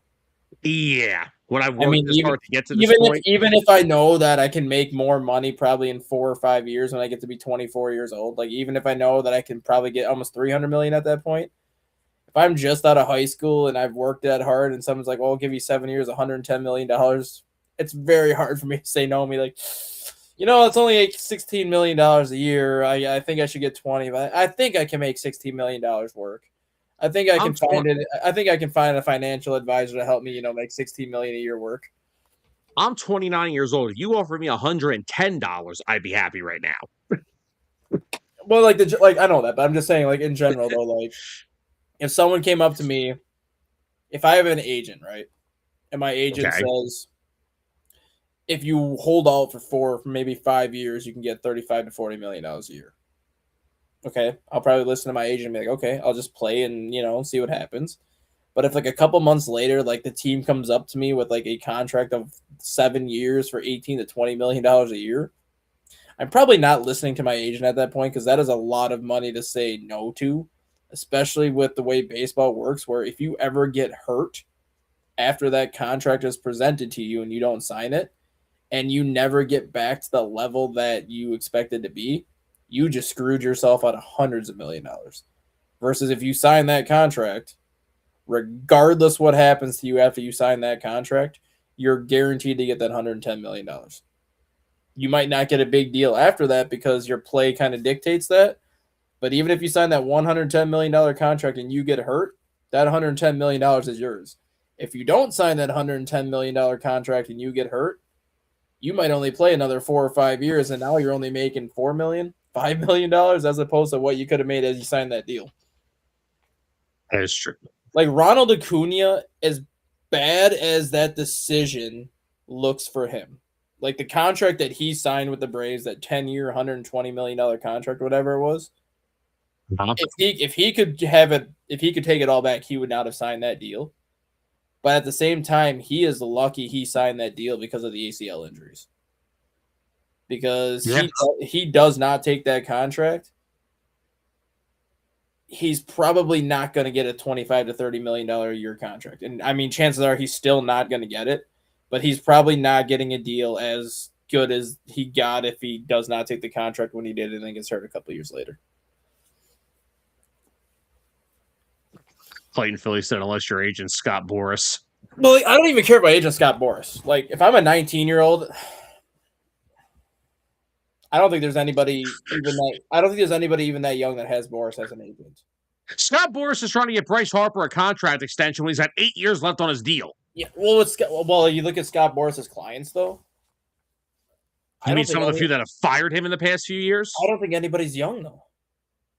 I think all of his clients, maybe apart from Paul Skeens, are all proven veterans that have been around the game for a while. I think there's strategy to it because I think Boras knows that if I represent a young player, like an 18, 19-year-old, they're going to take that first contract given to them because they're not used to seeing that kind of money. Versus if I represent somebody older that's kind of been through the system for a while, that's kind of seen the arbitration process, that's kind of seen how the contractual structure works, they're going to listen to me when I say if you wait a couple more years, you can up your value, or if you do this, you can up your value. Versus a 19-year-old naive person just out of high school, you make some dumb decisions. And I'm not saying signing a 7-year, $110 million contract is dumb, but it could end up being dumb depending on how you perform. That is true. And I think, Harper was, I know he's not young like McGonagall, but even Harper was 26 when he got that deal with Philly. But again, how rare is it nowadays that you see two 26-year-olds who at the time were the two of the top players in baseball hit the free agent market, like Harper and Machado? Yeah. Like before that year, that was unheard of. You didn't see guys like that get two 26-year-olds. Like the NFL, the NBA, you see 26-year-old all-star players hit the free agent market like they're going out of style. But in baseball, back then you didn't see much of it because teams locked up their stars before they even got to free agency. So I think that's a funny comment though. The dig at Boras. I am looking at something. Just give me a second to find it. Nah, you're good. Scott Boras, first of all, and Boras has gotten fired by multiple clients in past years because he had them sitting out here in April before getting contracts. Mm-hmm. I think Alec Bohm just fired Scott Boras because of the whole legal situation that's going on between him and his parents. So here is who Scott Boras represents Oh, this should be a in, lovely list. in baseball. I'm not going to go through every name. I'm just going to name No. off some, and you'll be able to kind of catch the theme. Alec Boehm, Alex Bregman. Bohm just fired Boris this week, Yeah, so this that's is probably this is heading into the offseason, like heading into not as like spring training. So Alec Boehm, Alex Bregman, okay. Anthony Rendon, Whew. Angels ain't gonna deal with him ever again. Austin Hedges, Blake Okay. Blake Snell, Brandon Nimmo, Bryce Harper, Bryson Stott, Cool.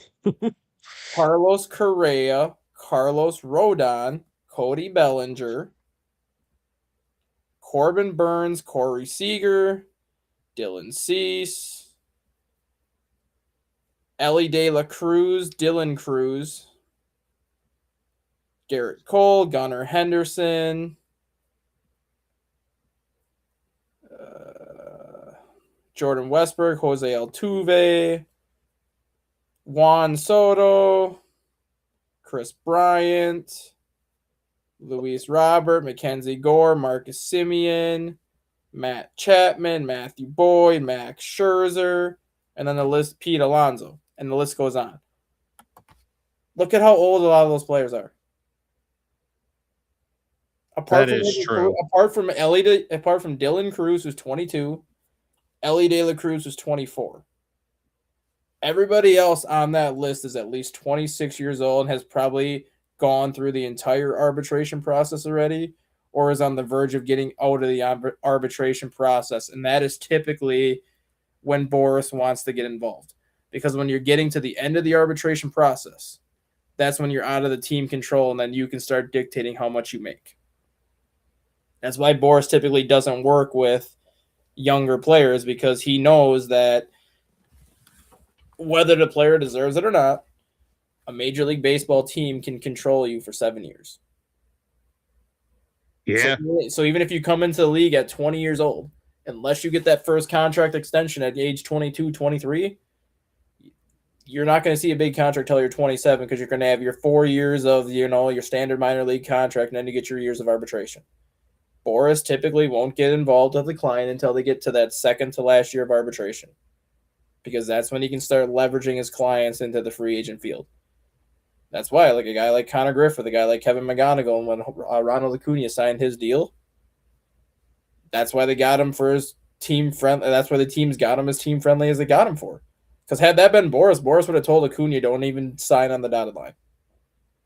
Don't even look at the contract. Same thing with McGonigal and same thing with Connor Griffith. He'd be like, don't even look at the contract. Just play the next 4 years, and when we get into arbitration, then we'll start negotiating.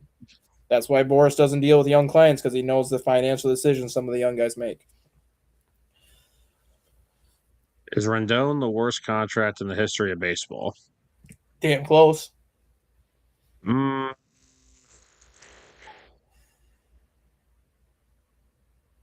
I don't know. I think the Mets paying a guy who hasn't played baseball in 25 years is still pretty hilarious. I'm going to put another guy up there, and I hate saying it because he was one of my favorite players. Okay, yeah. So can we count? Can we not? I know the Bonilla contract is funny, but let's talk about guys that like the contract didn't work out just because the guy got hurt or whatever. I gotta put Chris Bryant. That's pretty bad right now. Like, the Cubs offered Chris Bryant. Scott Boras, prime example. Chris Bryant was drafted at 23 years old when he got drafted. Spent a year and a half in the minors, got called up. Scott Boras took him as the agent the moment that he got called up. First year in the majors, he wins Rookie of the Year. Second year in the majors, he wins MVP. The year after he won the MVP, so 2017, Cubs gave Chris Bryant a 7-year, $210 million contract, which was massive money back in 2017. Yeah. Scott Boras said, don't touch it. You won the Rookie of the Year. You won the MVP. Wait a couple more years and then go back to the negotiation table and see what you can get. Bryant was never the same. Bryant ended up getting a 7-year, $187 million contract from the Rockies. And in 3 seasons out of a possible 480 games, he has played 72 games. Yeah, the Chris Bryant's is probably up there. And he's probably done. He probably is. I mean, he said he could barely walk. Like he was on. Did you watch that podcast I told? Oh no, I didn't even tell you about it. So the Anthony Rizzo and David Ross have a podcast now. Oh, I've been watching clips of it. Okay. It's hilarious. You have to listen to these episodes. They are freaking amazing. Like to find out like what all went on the year that they won the World Series and just like how loose that team was. It is freaking hilarious. But Chris Did Bryant. you see did you see the clip when apparently Lester went into the weight room and talked and like screamed at Rizzo like, "Don't you ever talk about our pitching staff?" Right. Well, did you hear how? Like, yeah, Did you hear how David Ross got his contract from Lester? No, I didn't. So Lester signed his 6 years, 170, whatever it was, and they went. Wait, didn't David Ross get it because Lester loved to pitch to him? Yeah, like Lester was his personal catcher in Boston, but the night that David Ross had the night that Lester had his press conference after signing the 7-year contract, Jed Hoyer, Theo Epstein took Lester and his family to like the most expensive restaurant in Chicago, where it's like $300-$400 a plate, and they're just freaking hammering the drinks down, eating or whatever. And this is like 2 a.m. The restaurant closes at 11 at night. But like with Theo being there and just probably giving the restaurant like probably $100,000 and be like, just leave us here as late as we want to be here or whatever. It's like 3 a.m. All of a sudden, John Lester's like, "Hey, you guys got a backup catcher?"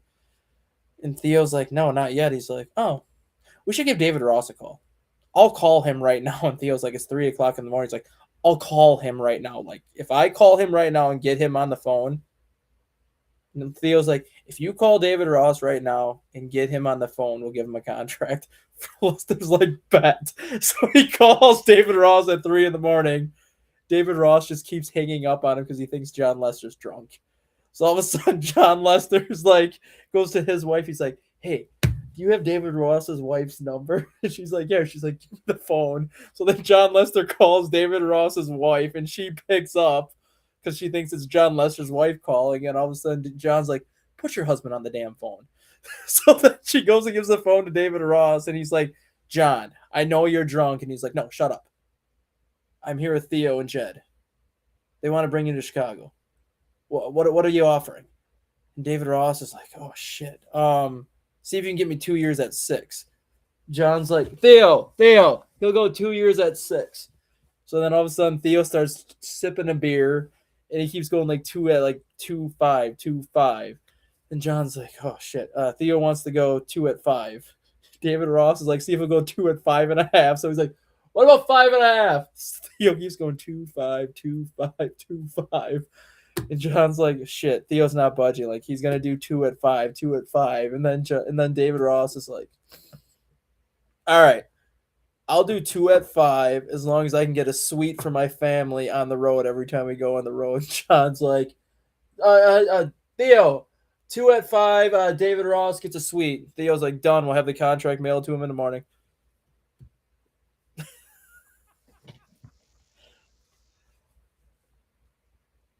Gotta get some 2016 Cubs on this show. I need to hear these stories. Watch the podcast. It comes out every Tuesday. I don't want it that. I gotta hear that stuff from them. That is hilarious. I mean, Chris Bryant was on their episode yesterday. Oh, was he? And you can tell, like, if you listen to it and not watch the YouTube version, it sounds normal. But if you watch the YouTube version of it, you can tell he wants to cry like the whole time. Like I think he knows his baseball career is over, but he's just not willing to accept it yet. Because then you get towards the end of the episode and they're just kind of like talking. I think they're in Vegas. They might be, yeah, I think they're in Vegas because that's where Chris Bryant's house is. And David Ross and Anthony Rizzo are like, "As soon as we finish this episode, we just can't wait to hit the links and go golfing." And Chris Bryant's like, "Have fun."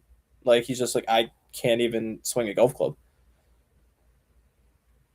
That's sad. Like he's 34 years old. Like he's not a young player anymore, but at 34 years old, you still have a few years of baseball left in you. And Bryant hasn't played a full season since he was 31 years old. Yeah, it's not as much money. It's not as much money as Anthony Rendon, and the only reason why Rendon's contract might be worse is because he kind of quit on the team. He basically got to the point where he even admitted like baseball's not his top priority anymore, so he kind of ultimately quit on the team. Bryant's not quitting. He just physically can't swing a bat or stand up anymore. Yeah. And no, this comment here holds truth. Bryant literally almost was a Philly because when Bryant signed with Colorado was the same year that Schwarber and Castellanos signed their deals with the Phillies.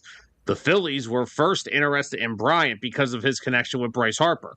They're Mhm. both Vegas guys. They're both from Vegas. They're friends. They almost tried to sign Chris Bryant, but ultimately Bryant went to Colorado. And that's what made the Phillies pivot to Castellanos and give him the 5 for 100. Yep. Good grief, I would be in depression mode. That's no offense to Brian. I mean, it's depressing to No, talk about what. nobody thought that was going to happen to Bryant. Nobody did. But when you look back on it, go and watch some of the old. Not, I'm not saying go watch a full game, but go and watch some of Chris Bryant's highlights from like 2015 through 2018, like when he was at his prime, and just look at his swing and his swing path. Like the way his swing was back then, I don't think people would have thought he would have had a back injury, but I think the shoulder is what people were thinking was going to go because he did not have a pretty swing. He had a very Yeah, awkward and ugly swing because he was 6'5", 6'6", and he was just very awkward in the batter's box when he swung. So I think people expected him to have some sort of injury down the road. But like I said, I think people thought it was going to be the shoulder, not the back. And then once he actually did injure his shoulder a couple times in Chicago, but not to like the point where it was like career ending. It was a season ending injury once, but it was only like 40 games because it happened in the end of August. But after that, it's just been the back. And he's had injections, he's had surgeries, he's had stem cell stuff, and it just nothing works. it's a shame what has happened to Chris Bryant physically because it's derailed what could have been easily a Hall of Fame career. I mean, I can't say a Hall of Fame career just because. Well, I I mean, say what I think. probably because a Hall of Fame isn't what it used to be. So probably because there's not too many players around now that are going to even get the 500 homers anymore. The Hall of Fame is not what it used to be. It's the Hall of Very Good. Yeah, and he was very good. So I mean, he would have got in. Yeah, but I mean, look, the guy still has a decent track record in his career. I mean, the guy helped end was one of the craziest curses in sports, and that was help winning the Cubs a World Series. So this is what Chris Bryant is dealing with right now. Since signing with the Rockies in 2022, Bryant has had 49 IL stints. Jeez. And then some of it has to do with his back, some of it has to do with his heel, his finger, rib cage issues, etc., etc. The main thing that he is dealing with, and this is why I think his career is over, he's dealing with chronic, which means it's never going to go away. He's dealing Yep. with chronic degenerative lumbar disc disease. So it's not just an injury that you can fix with surgery. He literally has a disc disease. Sis. And the fact that it's chronic, that means it's never going to get better and it's never going to go away. So Nope. it's either you figure out how to deal with the pain or this is what you're going to be going forward. Yeah. It is. It's a shame because I think he was on track to be easily one of the best players in the sport. I mean, He look at was. the 3 year run he was, a 4-year run he was on. Won the Golden Spikes his final year in college in 2022. No, not 2022. Jesus Christ. 2013, he won the Golden Spikes Award his final year in college. Wins the minor league MVP in 2014. And I'm not talking like the single A, double A MVP. The entire minor league player of the year across the board, he won in 2014. Goes to the Cubs in 2015, wins Rookie of the Year, wins MVP in 2016. Basically, he won the four most prestigious awards in baseball. He won in 4 straight years. Yeah, and on top of 2016, wins a World Series. Yeah. That's why I said like the 4 or 5 year. Even in 2017, I think he finished either MVP runner up or he finished third in the MVP voting in 2017. So that 5-year run that he was on, Aaron Judge hasn't even come close to doing that. Shohei, you can make the case, yes, because Shohei is always in the MVP running, but he didn't win minor league player of the year, like the Golden Spikes and things like that. That 5-year run that Chris Bryant was on, you will never see again. No. Yeah, like we say, it's a shame. It's a shame that a career that was off to such a terrific and promising start ends up looks like it's ending with just so much injury history that a 34-year-old should not be having to go through stuff like that. Right. Last little bit we have for you guys today, we got some history. I don't like something it. you don't I see. don't like history. History scares me. But yeah, it just proves that we're getting older. Kenley Jansen passes Lee Smith for third most saves in MLB history with number 479. We'll talk about a Hall. Now, do you think Kenley Jansen's a Hall of Famer? Oh, he's been a Hall of Famer for a while. I mean, even if he wouldn't be in the position that he's in right now, based on what he did in the playoffs alone, when he was closing games for the Dodgers, he would have been a Hall of Famer. The guy, I think, what is he, like 29 in saves in the playoffs? I don't think he's ever blown a save. Yeah, and I mean, I think we're confident. There's no chance he's catching the two guys in front of him. No, but like Kenley Jansen, I think I might be wrong. Don't quote me on it, but I think he's like 29 for 29 in saves in the playoffs, so like a .51 ERA. One moment, please. I want to see you, Jansen. Here we are. So Kenley Jansen has 20 saves in 59 postseason games, so he doesn't obviously save every game. A 220 ERA and 94 strikeouts in 59 appearances. Yeah. I mean, that alone is Hall of Fame worthy. Yeah, and not only is he a Hall of Famer, even outside of that, if you look at the names, right, that we're talking about here, let's look at the all-time saves leaders. I mean, Mariano, of course, there'll never be another Mariano. Mm-hmm. Trevor Hoffman, then it's Kenley. I mean, heck, if the Tigers have enough one-run games this year, he could probably crack 500. I mean, he's at 479. Yeah. He's got a shot to get the 500 this year. He really does. Yeah. He just passed. I mean, then you look at the list after Jansen, you're going to have Lee Smith, K-Rod, John Franco, Billy Wagner, Dennis Eckersley. I mean, there's also two more pitchers that are still pitching right now that I think that are going to get in the Hall of Fame as well. I think Craig Kimbrell gets in because Craig Kimbrell was on a pace better. Craig Kimbrell was on a pace better than Mariano Rivera up until he started to get hurt. Yeah. And then the other one I think is getting in is Aroldis Chapman. Oh, I could see that. Like Aroldis Chapman is 38 years old now, and the guy's pitching better than he's pitched in years. Yeah, he's still throwing 102 with an ERA under 1. Like the season that he had last year, 29 teams in baseball are kicking themselves because he signed a 1-year, $3 million deal with the Red Sox last year because everyone thought he was washed up, and he took a 1-year, $3 million deal with the Red Sox last year, and everybody else passed on him because they figured he was just done. What does he do with the Red Sox last year?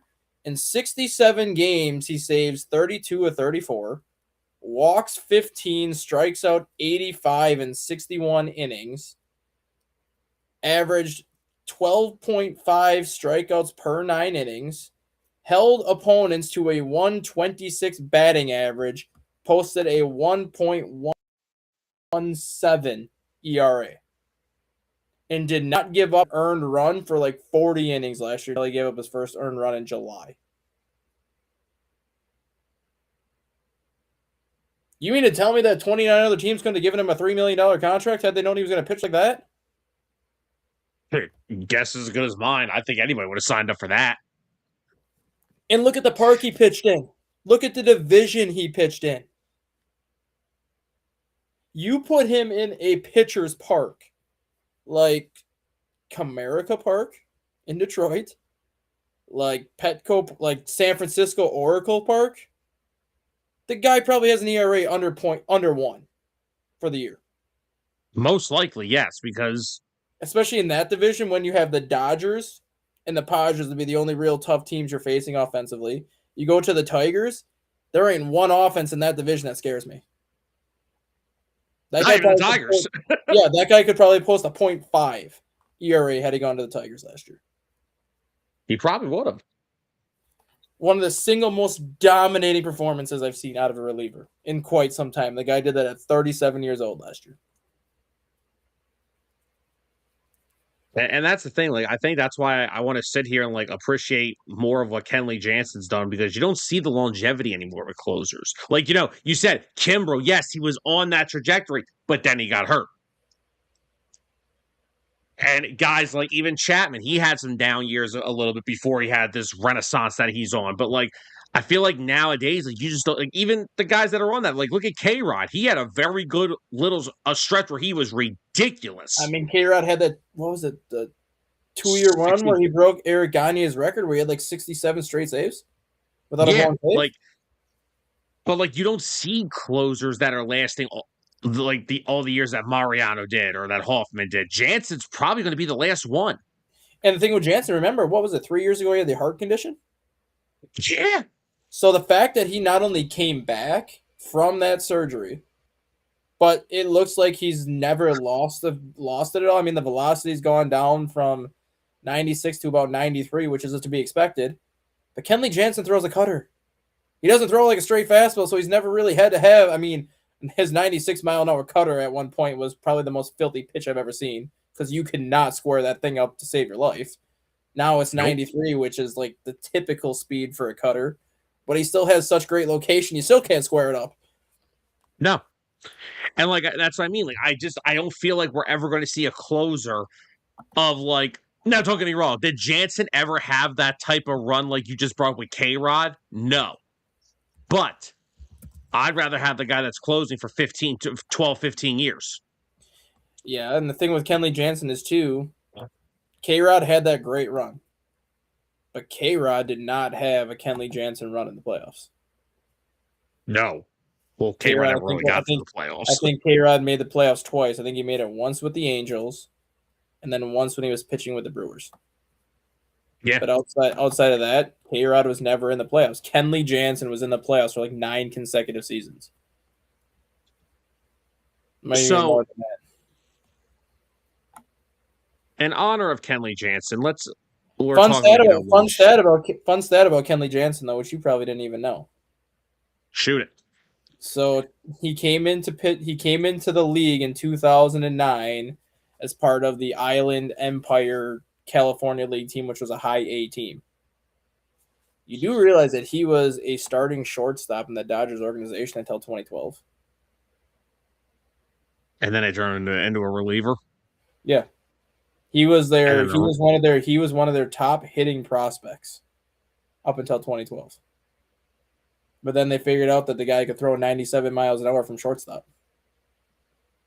So like we're gonna try you as a pitcher because the bat never played up to the level that it was supposed to play up to. Like he was always viewed as one of their best hitting prospects, but he never figured out hitting. So like you got a damn good arm. We're gonna move you to shortstop and try you here, or move you from shortstop to pitching and try you here. The rest is history. you have to say, and then the rest was history. All right, so if we're talking about modern day closers, when Jansen decides to hang it up, and I already know the first answer to this question. It's gonna be. I think he's gonna go till he's 40. I really think, depending if Jansen can get to 500 saves this year, which he's 29 away. For 500? 21. 21. Oh, 20. Oh, yeah, he'll get the 500. Yeah. Let's just say he gets 40 saves this year. That puts him at 520 at the end of the year. I could see him coming back and trying to get the 6. That'd be 240 save seasons. Not impossible to do. Not in this day and age. Depending on the team you go to too. Like obviously, if he goes to the White Sox, well, yeah, you're not getting 40 saves with them. But if you go to You're like, looking to get 40 wins. you look at like a team like the Philly. No, well, the Phillies got Durant. You look at a team like the Mets. You look at a team like the Yankees. You look at a team like any one of these teams that you know are going to win 90 to 100 games. 40 saves is doable. So if he gets 40 saves this year and get into that 520 range, I could see him signing another 1 year deal or a straight up 2 year, $20 million deal to pitch till he's age 40 to make a run at 600. All right, so who's the next closer do we think that's going to crack into these big all-time saves numbers? Mason Miller. Well, I was gonna say, who is it? And tell me someone who's not Mason Miller, because we already know Mason Miller. Mason Miller is what 25 right now, I think, or is he might actually be a little older. And he actually came into the league as a starter too, but then had immediate elbow and shoulder injuries like his first year pitching. Well, he's 27, so Mason Miller is gonna actually have 55 saves. Yeah, Mason Miller probably won't even get to 400. He might get to 400, but being that he's already 27. He got his start as a closer a little bit later because he came into the league as a starter. Yeah, and I mean he hasn't even cracked the 30 spot yet, so we'll have to say. From a save side of things, Mason Miller is probably going to be in the mid to upper threes, maybe low fours. But when you look at strikeouts per 9 innings, ERA, opponent batting average, WHIP, all that stuff, Mason Miller might post the best numbers in history for those other categories. He'll probably have one of the lowest batting average against in history. He'll probably have one of the lowest WHIPs in history against him. He's probably going to end up with the highest strikeouts per 9 inning rate in Major League Baseball history. And theoretically, I'm going to make a bold statement because I've seen a lot of Mason Miller. I think he's going to have the most strikeouts in history as a reliever. That's easily can be done. And if he does that, you're a Hall of Famer. Like if you're posting the lowest and the best numbers across the board in a lot of relief categories apart from saves just because you got to start at the closer at a later age than most closers start, you're going to be a Hall of Famer without question. Yeah.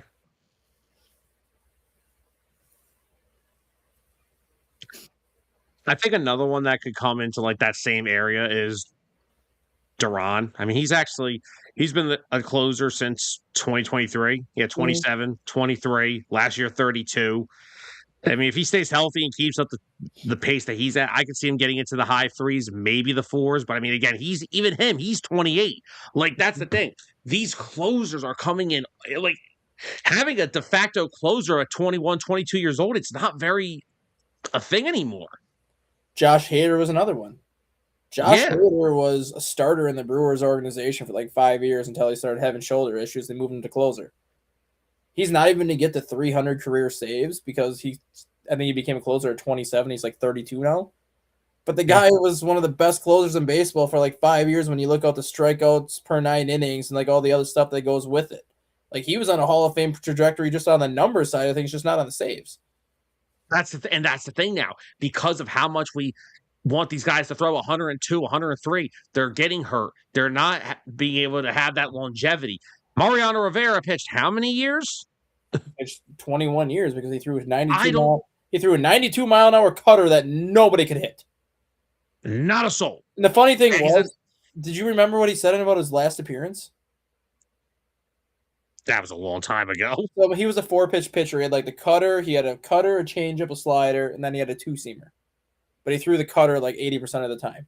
His final appearance before he retired, he came in and pitched a scoreless. I don't know if it was a scoreless ninth or I don't think it was a ninth. Yeah, it was a scoreless ninth because Yankees were like losing like I think 8-1 in the ninth inning. They just brought him in for just one more appearance. And they took him out. They took him out because they let Jeter and was it Andy? Was Pettit? I think Andy Pettit, Jeter, yeah, and Posada. So they let him come out and just pitch the ninth inning or whatever. He threw 17 pitches. All of them were cutters. And nobody could hit it. Like, you knew what was coming and you still couldn't hit it. Nope. Mariano's another one. Started his career as a starter. When he was brought up in 95, he appeared in 19 games, started 10, had a 5.51 ERA, and someone in the organization said, okay, let's try this. And then again, the rest is freaking history. And I mean, what saved Rivera and what helped him get as many saves as he did was playing on some of those Yankees teams. like those Yankees teams are winning 110 games a year. Like you're getting 55 to 60 save chances a year. Like even Yeah. if like if Mason Miller was getting 55 save chances a year, the guy'd be picking up 50 plus saves a year, and he would And just already think of be this over one. 200. And just think of this. In 2012, he only pitched in 9 games that year. He tore his Achilles Mm-hmm. on the warning track at Kauffman Stadium during Hagen. batting Yep. practice. So just think of this, right? He had 600 and listen to this ridiculous number. Not only did he have 652 career saves, he had 952 games finished. Yeah. If he doesn't get hurt in 2012, I think he comes back in 2014. I do too. Because he probably would have been closer to 700. Yeah. Unless he saved 48 games in 2012, which with those Yankees, easily doable. And I mean, you look at Miller too. Miller not been on the Athletics, That's another issue. and he would have been with the Padres or any other team for the first couple of years of his career. He would already be well over 100 saves, probably approaching 150 already. Yeah, but there was so many times when he was with Oakland at the time before they moved. He was pitching in the 7th and the 8th innings. He was used as an opener because they needed him to go out there and just get through the top of the lineup and then turn it over to the starter. So there's like the first 2 years of his career, like he was one of those swing guys in the bullpen that you could use in long relief. You could use as an opener. You could put him here. You could put him here. Like he never had that defined role until 2023. And then you were on a crappy Oakland team that you only got like 20 save chances that first year with Oakland. And then and now he's got 35 saves the last 2 years, which even then he wasn't saving games the entire year either last year, which was stupid. Like this is the first time in his career where he's going to legitimately be saving games start to finish. Yeah, like when they got him last year, he was setting up for Suarez, which look, I get Suarez was having a good year before the trade, but I understood that though. Like I understood that because the position that Padres are in, you don't want to fix what's not broken. And Suarez was doing just fine, where you know that you get Mason Miller in there. If Suarez does start to struggle, it's an easy transition to just move Miller to the 9th inning. Like it wasn't something that you had to like play with right away because you're like Suarez is doing just fine. Like we'll just let him do him. We'll put Mason Miller here because he's pitched in the 8th inning before. Like he's done kind of the setup role before.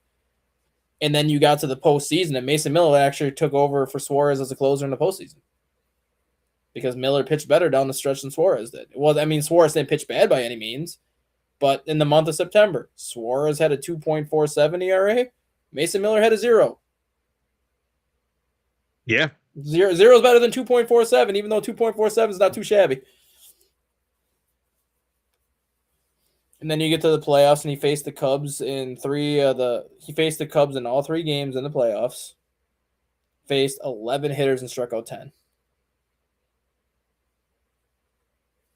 It's unbelievable.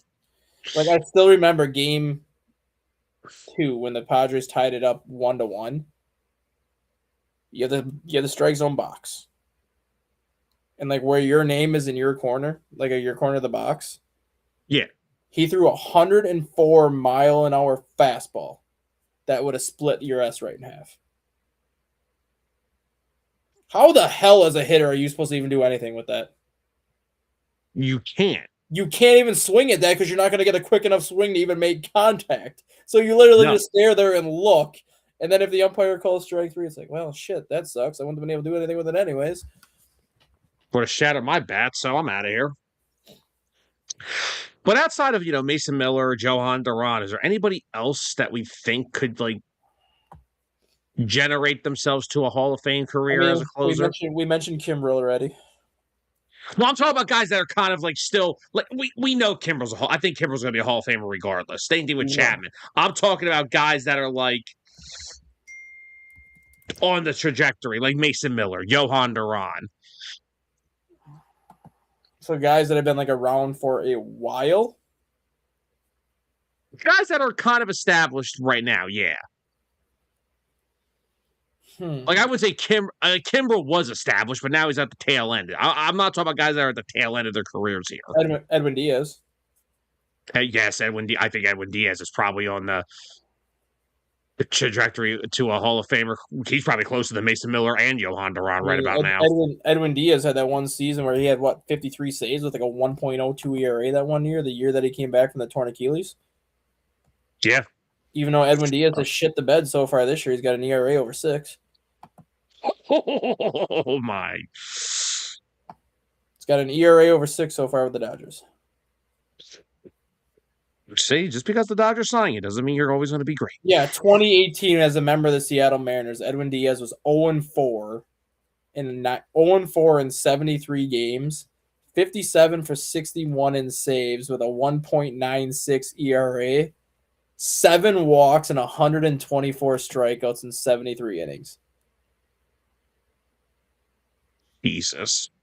That is 1 walk every 10 freaking innings, and you're just mowing people down. I'm looking at the list of like saves leaders currently.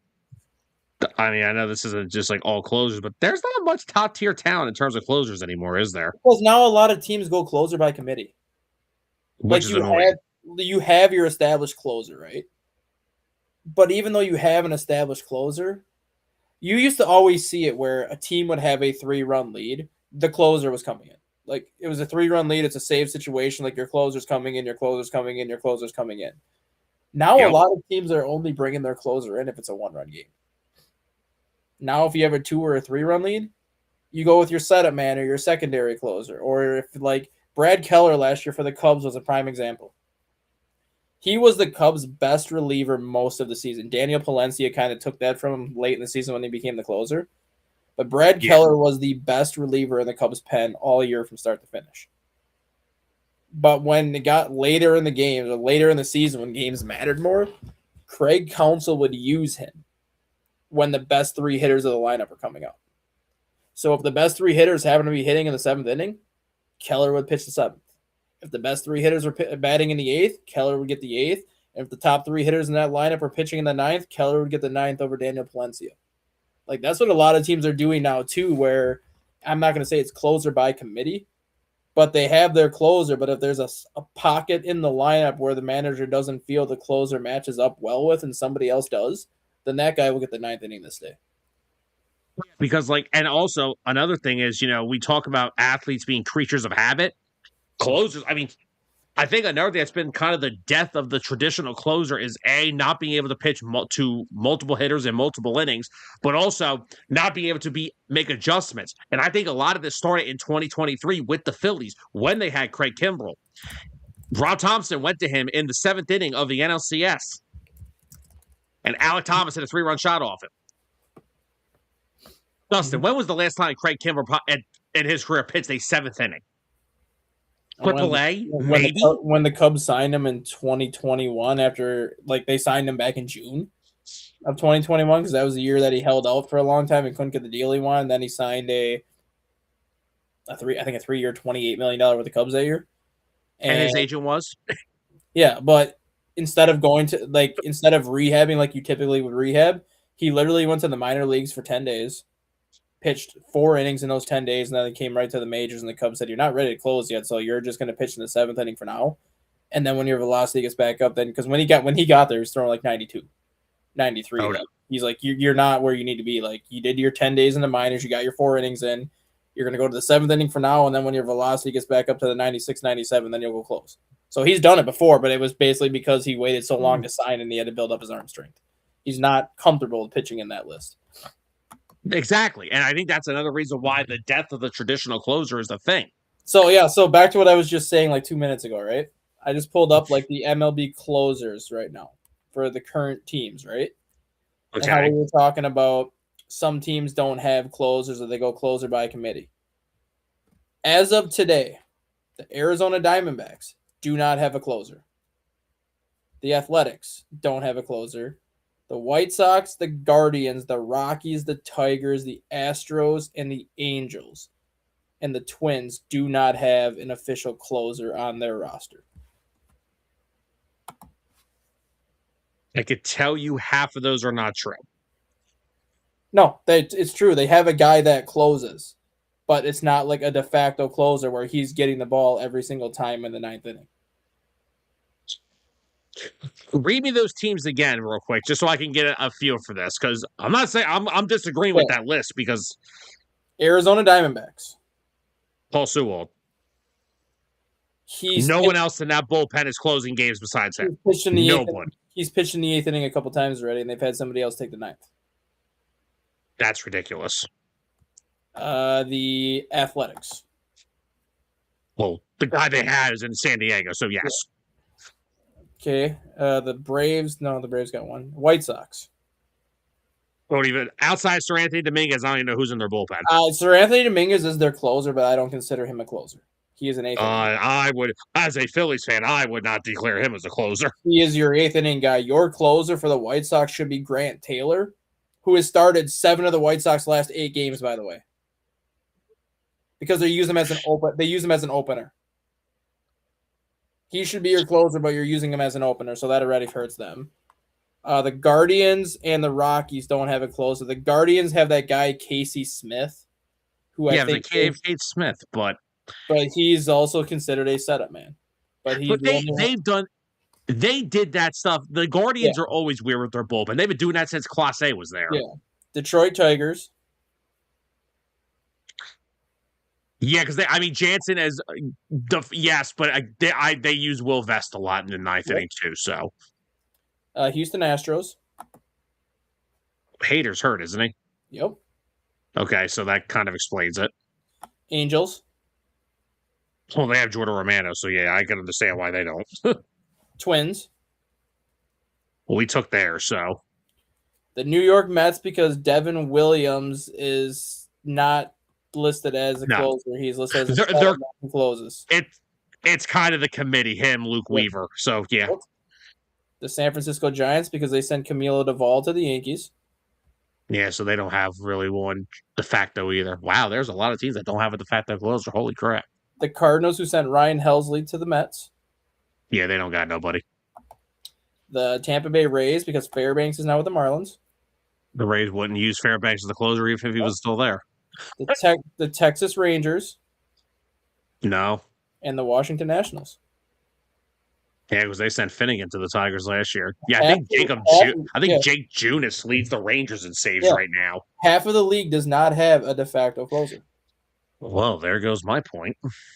You look at the teams that have a closer. Now I'm going to read you the list of the teams that have a closer, and you can tell me if you consider them like legitimate bona fide closers, or if they're only a closer because you don't have any other options. Okay, shoot. Braves have Rafael Iglesias.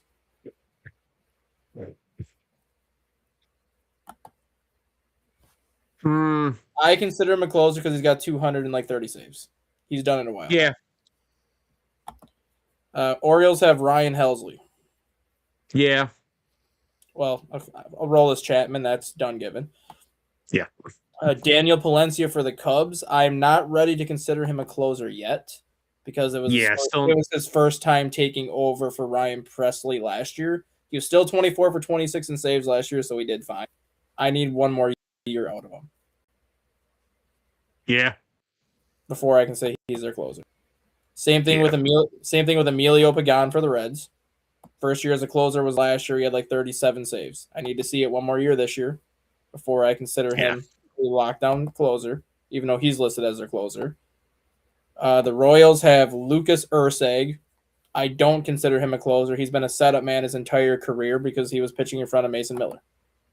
Yeah, and now he's kind of being thrusted into it because Carlos Estevez is throwing like 86 miles an hour all of a sudden. Yep. Edwin Diaz with the Dodgers, done given. Yeah, done given. Pete Fairbanks with the Marlins, done given. Yeah. Brewers are using Trevor McGill. Yes, he had a great year last year, but he's been a 7th or an 8th inning guy his whole career. They are the definition of never having a full-time closer. Hader, when they finally moved Hader to the 9th inning for those 2 years. And they got rid of him. Yeah. Yankees have David Bednar, but I don't consider him the full-time closer because they also use Camilo Duvall.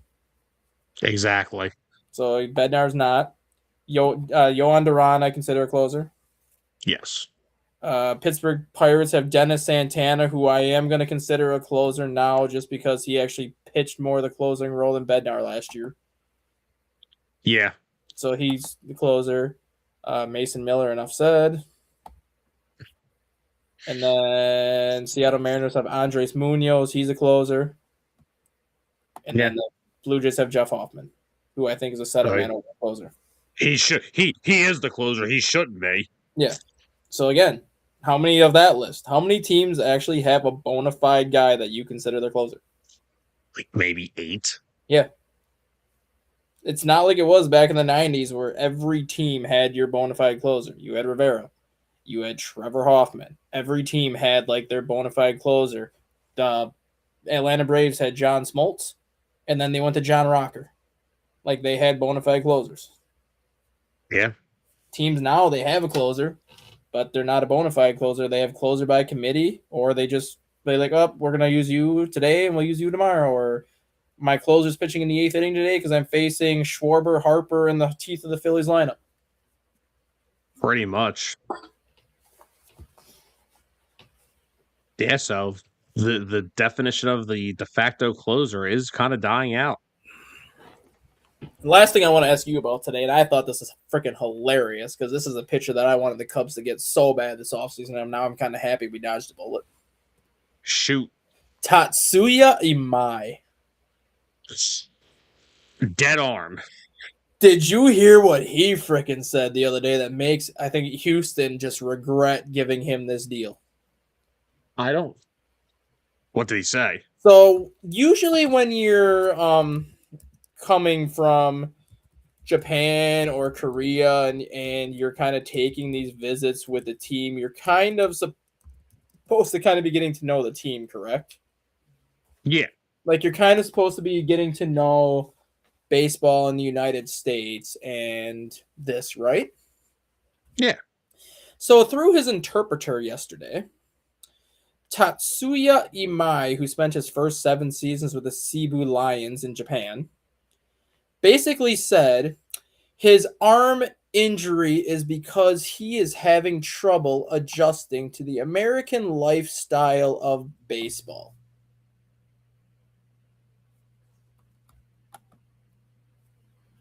Then obviously, you want to run that by me again? So obviously, then the reporters were kind of expanding on that and asking his interpreter. They're like, what do you mean by he's having trouble adjusting to the American style of baseball? Like some people thought it was because in Japan, you only pitch once a week. Like you have a 6 or a 7 man rotation, and you only pitch once a week, as opposed to sometimes you'll pitch 2 days a week in the United States based on like when your spot falls in the rotation. Okay. But Tatsuya Imai elaborated on that. And what did he say? I gotta find it. For example, the travel in the United States is different than Japan. The timing when players eat in Japan is different.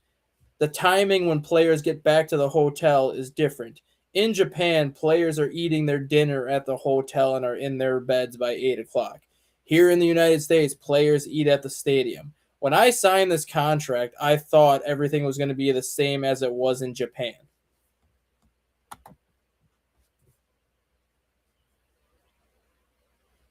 Well, I'm very happy we did not sign him, and now we may have dodged a massive bullet. Yeah. Because don't you think if you have an interpreter with you and you're, visiting all these teams, don't you think they would be telling you that baseball is a lot different here than it is in Japan? I would think so, just a little bit. And I'm pretty sure they had that conversation before you signed. Like, it's not anything close to what it is like in Japan.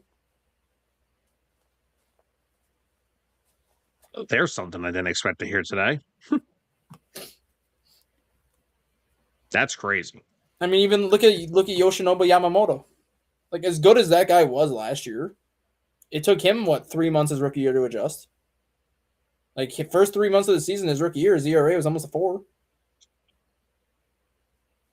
Yeah.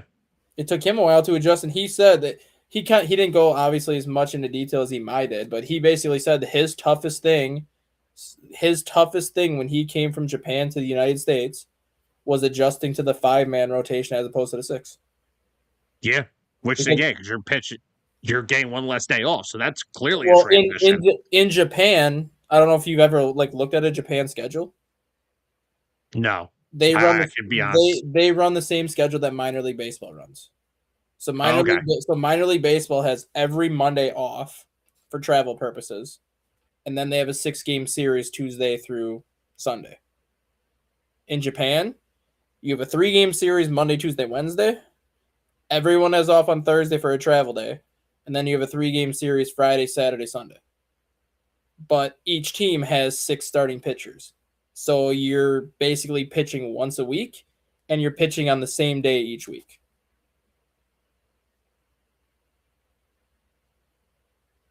That's true. So you can pretty much plan like your routine for when you're not pitching. Like when it came to Yamamoto, he knew he was pitching every Saturday. So he's like, every Saturday I pitch. Sunday I just put ice on my arm and don't do anything. Monday I go and do long toss. Tuesday I do this. Wednesday I don't throw. Thursday I do this. Friday I do my game prep. Saturday I pitch. Like he had his routine. He knew exactly what day he pitched. Now in the majors, you might be pitching Saturday and Wednesday. You might be pitching Thursday and Monday. Like you pitch now twice a week sometimes. Yeah. Less recovery time and less prep is the hardest thing that Yamamoto said that he had to deal with when he came here was the less recovery time and the less prep. Interesting. That is very interesting. So yeah, and he might came off a start where he pitched pretty well, but then I think that was his second start, and if you remember that, it was because Houston had the day off, so he got that extra day. He got that extra day off, which lined him up basically the same way that it would have been if he was in Japan. Now it all makes sense. Because since then he's been pitching not on short rest, but short rest in Japan standards. Yeah, I was saying, for their standards, and yeah, that is short. Because he pitched, I believe, game 2 of the season. Because Hunter Brown got game 1. Imai, I believe, got game 2 or game 3, one of those two. And then Houston had an off day after their first 2 series. So then the next time Imai pitched, it was equivalent to pitching on 6 days rest, which is the same Japan schedule. And since then, it's been 4 days.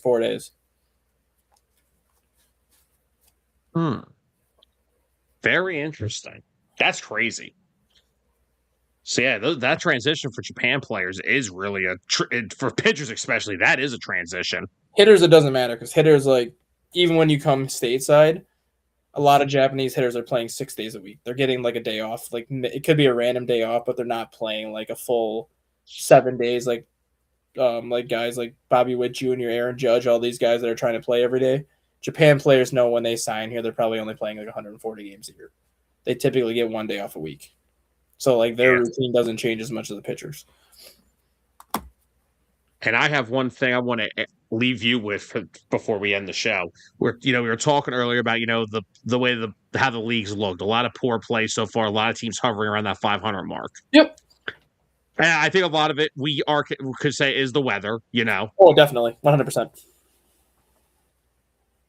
Is there a possibility, do we think what is looming could be on some of the minds of the players? I don't think so. And the only reason why I say that, maybe it is for like the impending free agents, because usually in a contract year, you want to go and have like the best year you can possibly have to get the max amount of money you're going to get in free agency. Yeah. So maybe for those players, I could see it a little bit because now they might have the mindset like, I could win a freaking MVP this year and I'm not going to get paid shit because who knows what's going to happen. Like maybe I'll be playing until July of next year. Yeah, so maybe those players it could be weighing in on. But for these veterans who are under contract for 5, 6, 7 more years or even like multiple years, the CBA has no effect on them because the contracts they already signed are locked in stone. Like it can't change. You can't just be like, well, the new CBA came in play, and because you're making $30 million a year and the CBA says we can only sign people for $25 million a year, we got to cut your contract. Like, that's not how that's going to work. Like, all these current contracts are going to be grandfathered in. So, like, that shouldn't affect him. I just think it's just – I've said it for years now. I just think baseball has become so fundamentally flawed. It has. And you look at the teams that won the WBC. I mean, the team that won the WBC this year in Venezuela. Very fundamentally sound team.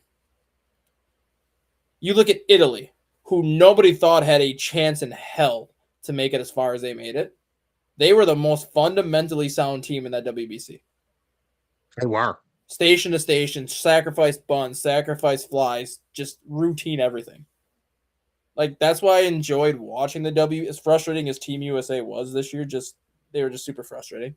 But just watching the WBC this year and just seeing how fundamentally flawed baseball is here compared to the other countries. Like, baseball is so fundamentally lost because of the launch angle, because of the home run or bust approach, because teams don't care about striking out or average anymore. They just want the long ball. Teams don't steal bases. Teams don't do hitting and running anymore. Like, it is so fundamentally lost here. These hitters are struggling because of it. Yeah. Like, I don't care if I'm Bryce Harper making $45 million a year. If I'm tied in the ninth inning or if I'm down by a run in the ninth inning, I'm dropping down an effing bunt to get the guy to second or third. Yeah. But nobody will do it. And no, they'll all just think, oh, one swing of the bat, this game's over anyway. And that's how you end up grounding into second base, and that's how the ball game ends. Like, the stat that completely blew my mind yesterday, and I thought I was going to fall off my chair when I heard it. Ian Happ has been on the Cubs now for a decade. He was drafted in 2017. His major league debut was 2018, but he's been a full-time player with the Cubs since basically the second half of 2018. He's been a full-time player since the second half of 2018.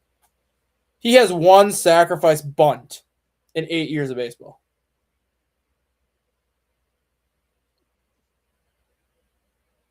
That sounds about right. Like, how That's do you not ridiculous. practice this at practice where the batter can accidentally drop down a sacrifice bunt? That's ridiculous. Like that literally used to be what your 8-hole hitter's responsibility used to be. If you're not the greatest hitter, lay a bunt down. Freaking Kyle Schwarber has 25 bunt singles. I'm sorry. Did you just say Kyle Schwarber has 25 bunt singles? Don't you remember when the shift was applied? Yes. Kyle Schwarber had 25 bunt singles where he just dropped the bunt down the third baseline because nobody was over there. The ball would literally roll to third base and just stop. Are we talking about the guy that waddles like a duck when he's running? Yeah, he doesn't bunt anymore, but like when he was still with the Cubs, when the shift was still in place, and when he was the Cubs leadoff hitter, he had 25 bunt singles because he literally is like, oh, there's literally nobody at third base right now. I'm just gonna drop a bunt down to third. And he would literally bunt it down to third base, and he could have walked to first base and made it. Yeah. No, he does that no more. No one does anything anymore. The fundamental way of baseball is just, it's gone, especially at the plate. I mean, pitching, there's really not much you can do differently. Nope. But like the way that we approach at bats now with just launch angles, and it's like, oh my God. This guy hit a home run the other day in the first row, Right. but the exit velocity was only 80 miles an hour. I don't care how fast the ball got out of the ballpark. All I care about is it got out of the ballpark. And then the next time I hear somebody say that Wrigley Field is a hitter's ballpark, freaking go look at what happened on damn Saturday and tell me that again. I'm going to have to just give you the mic and just close my camera off. O'Neal Cruz turned on Daniel Palencia's 101 mile an hour fastball, 118.7 off the bat, predicted home run distance of 464, and the ball never got to the warning track because the wind just knocked that sucker down. It doesn't matter how hard you hit it. Wrigley's not going to let it happen. You want to know why the Cubs averages are why they're? You want to know why the Cubs batting averages are where they are? That's a prime example why. When you hit a ball that hard and it's supposed to go that far and it can't even make it to the warning track. Again, sounds about right. That's how it usually goes at Wrigley. But anyway, got anything else we got to bring up? We've had a very eventful show. Nope, nothing. Just, waiting for the Lucas Giolito news to break, which I think is going to happen by the end of this weekend. I really do. Probably will. The fact that teams are starting to get, when Rosenthal's on top of something, that usually means something's close. Yeah. But all right, guys, thank you so much for everybody that joined us today. Thank you, everyone who tuned in to watch the show. Always appreciate you guys for that. We'll be back here next Wednesday. Of course, the rest of the week, we got Birds of the Gridiron on Friday. We'll be doing some Eagles mock drafts. We'll talk about that stuff. And Friday, I'll remind you guys of the hectic, busy schedule that we have next week, but we'll talk about that on Friday. But thank you all for joining us tonight. We hope you enjoy tonight. Jesus God, having 2 shows at night and 1 in the morning is not easy to remember. Thank you all for joining us this morning. And we hope you guys enjoyed this episode. Thank you, everyone who watched along. And if you didn't get a chance to watch it live, you can always go back on the 609 YouTube or Facebook Facebook for 30 days, but YouTube always, and go check it out again. And if you're over on the socials, go hit that like and subscribe button for 609. We're building something special, and you guys are the big reason for it. So thank you all for joining us this morning. We hope you all enjoyed, and we'll see you next Wednesday for some more baseball talk. For Dustin Reese, I'm Sam Nelson. Good day, everybody. Not saying goodnight. You're not getting me to do it. The following has been a presentation of 609 Sports Talk Radio.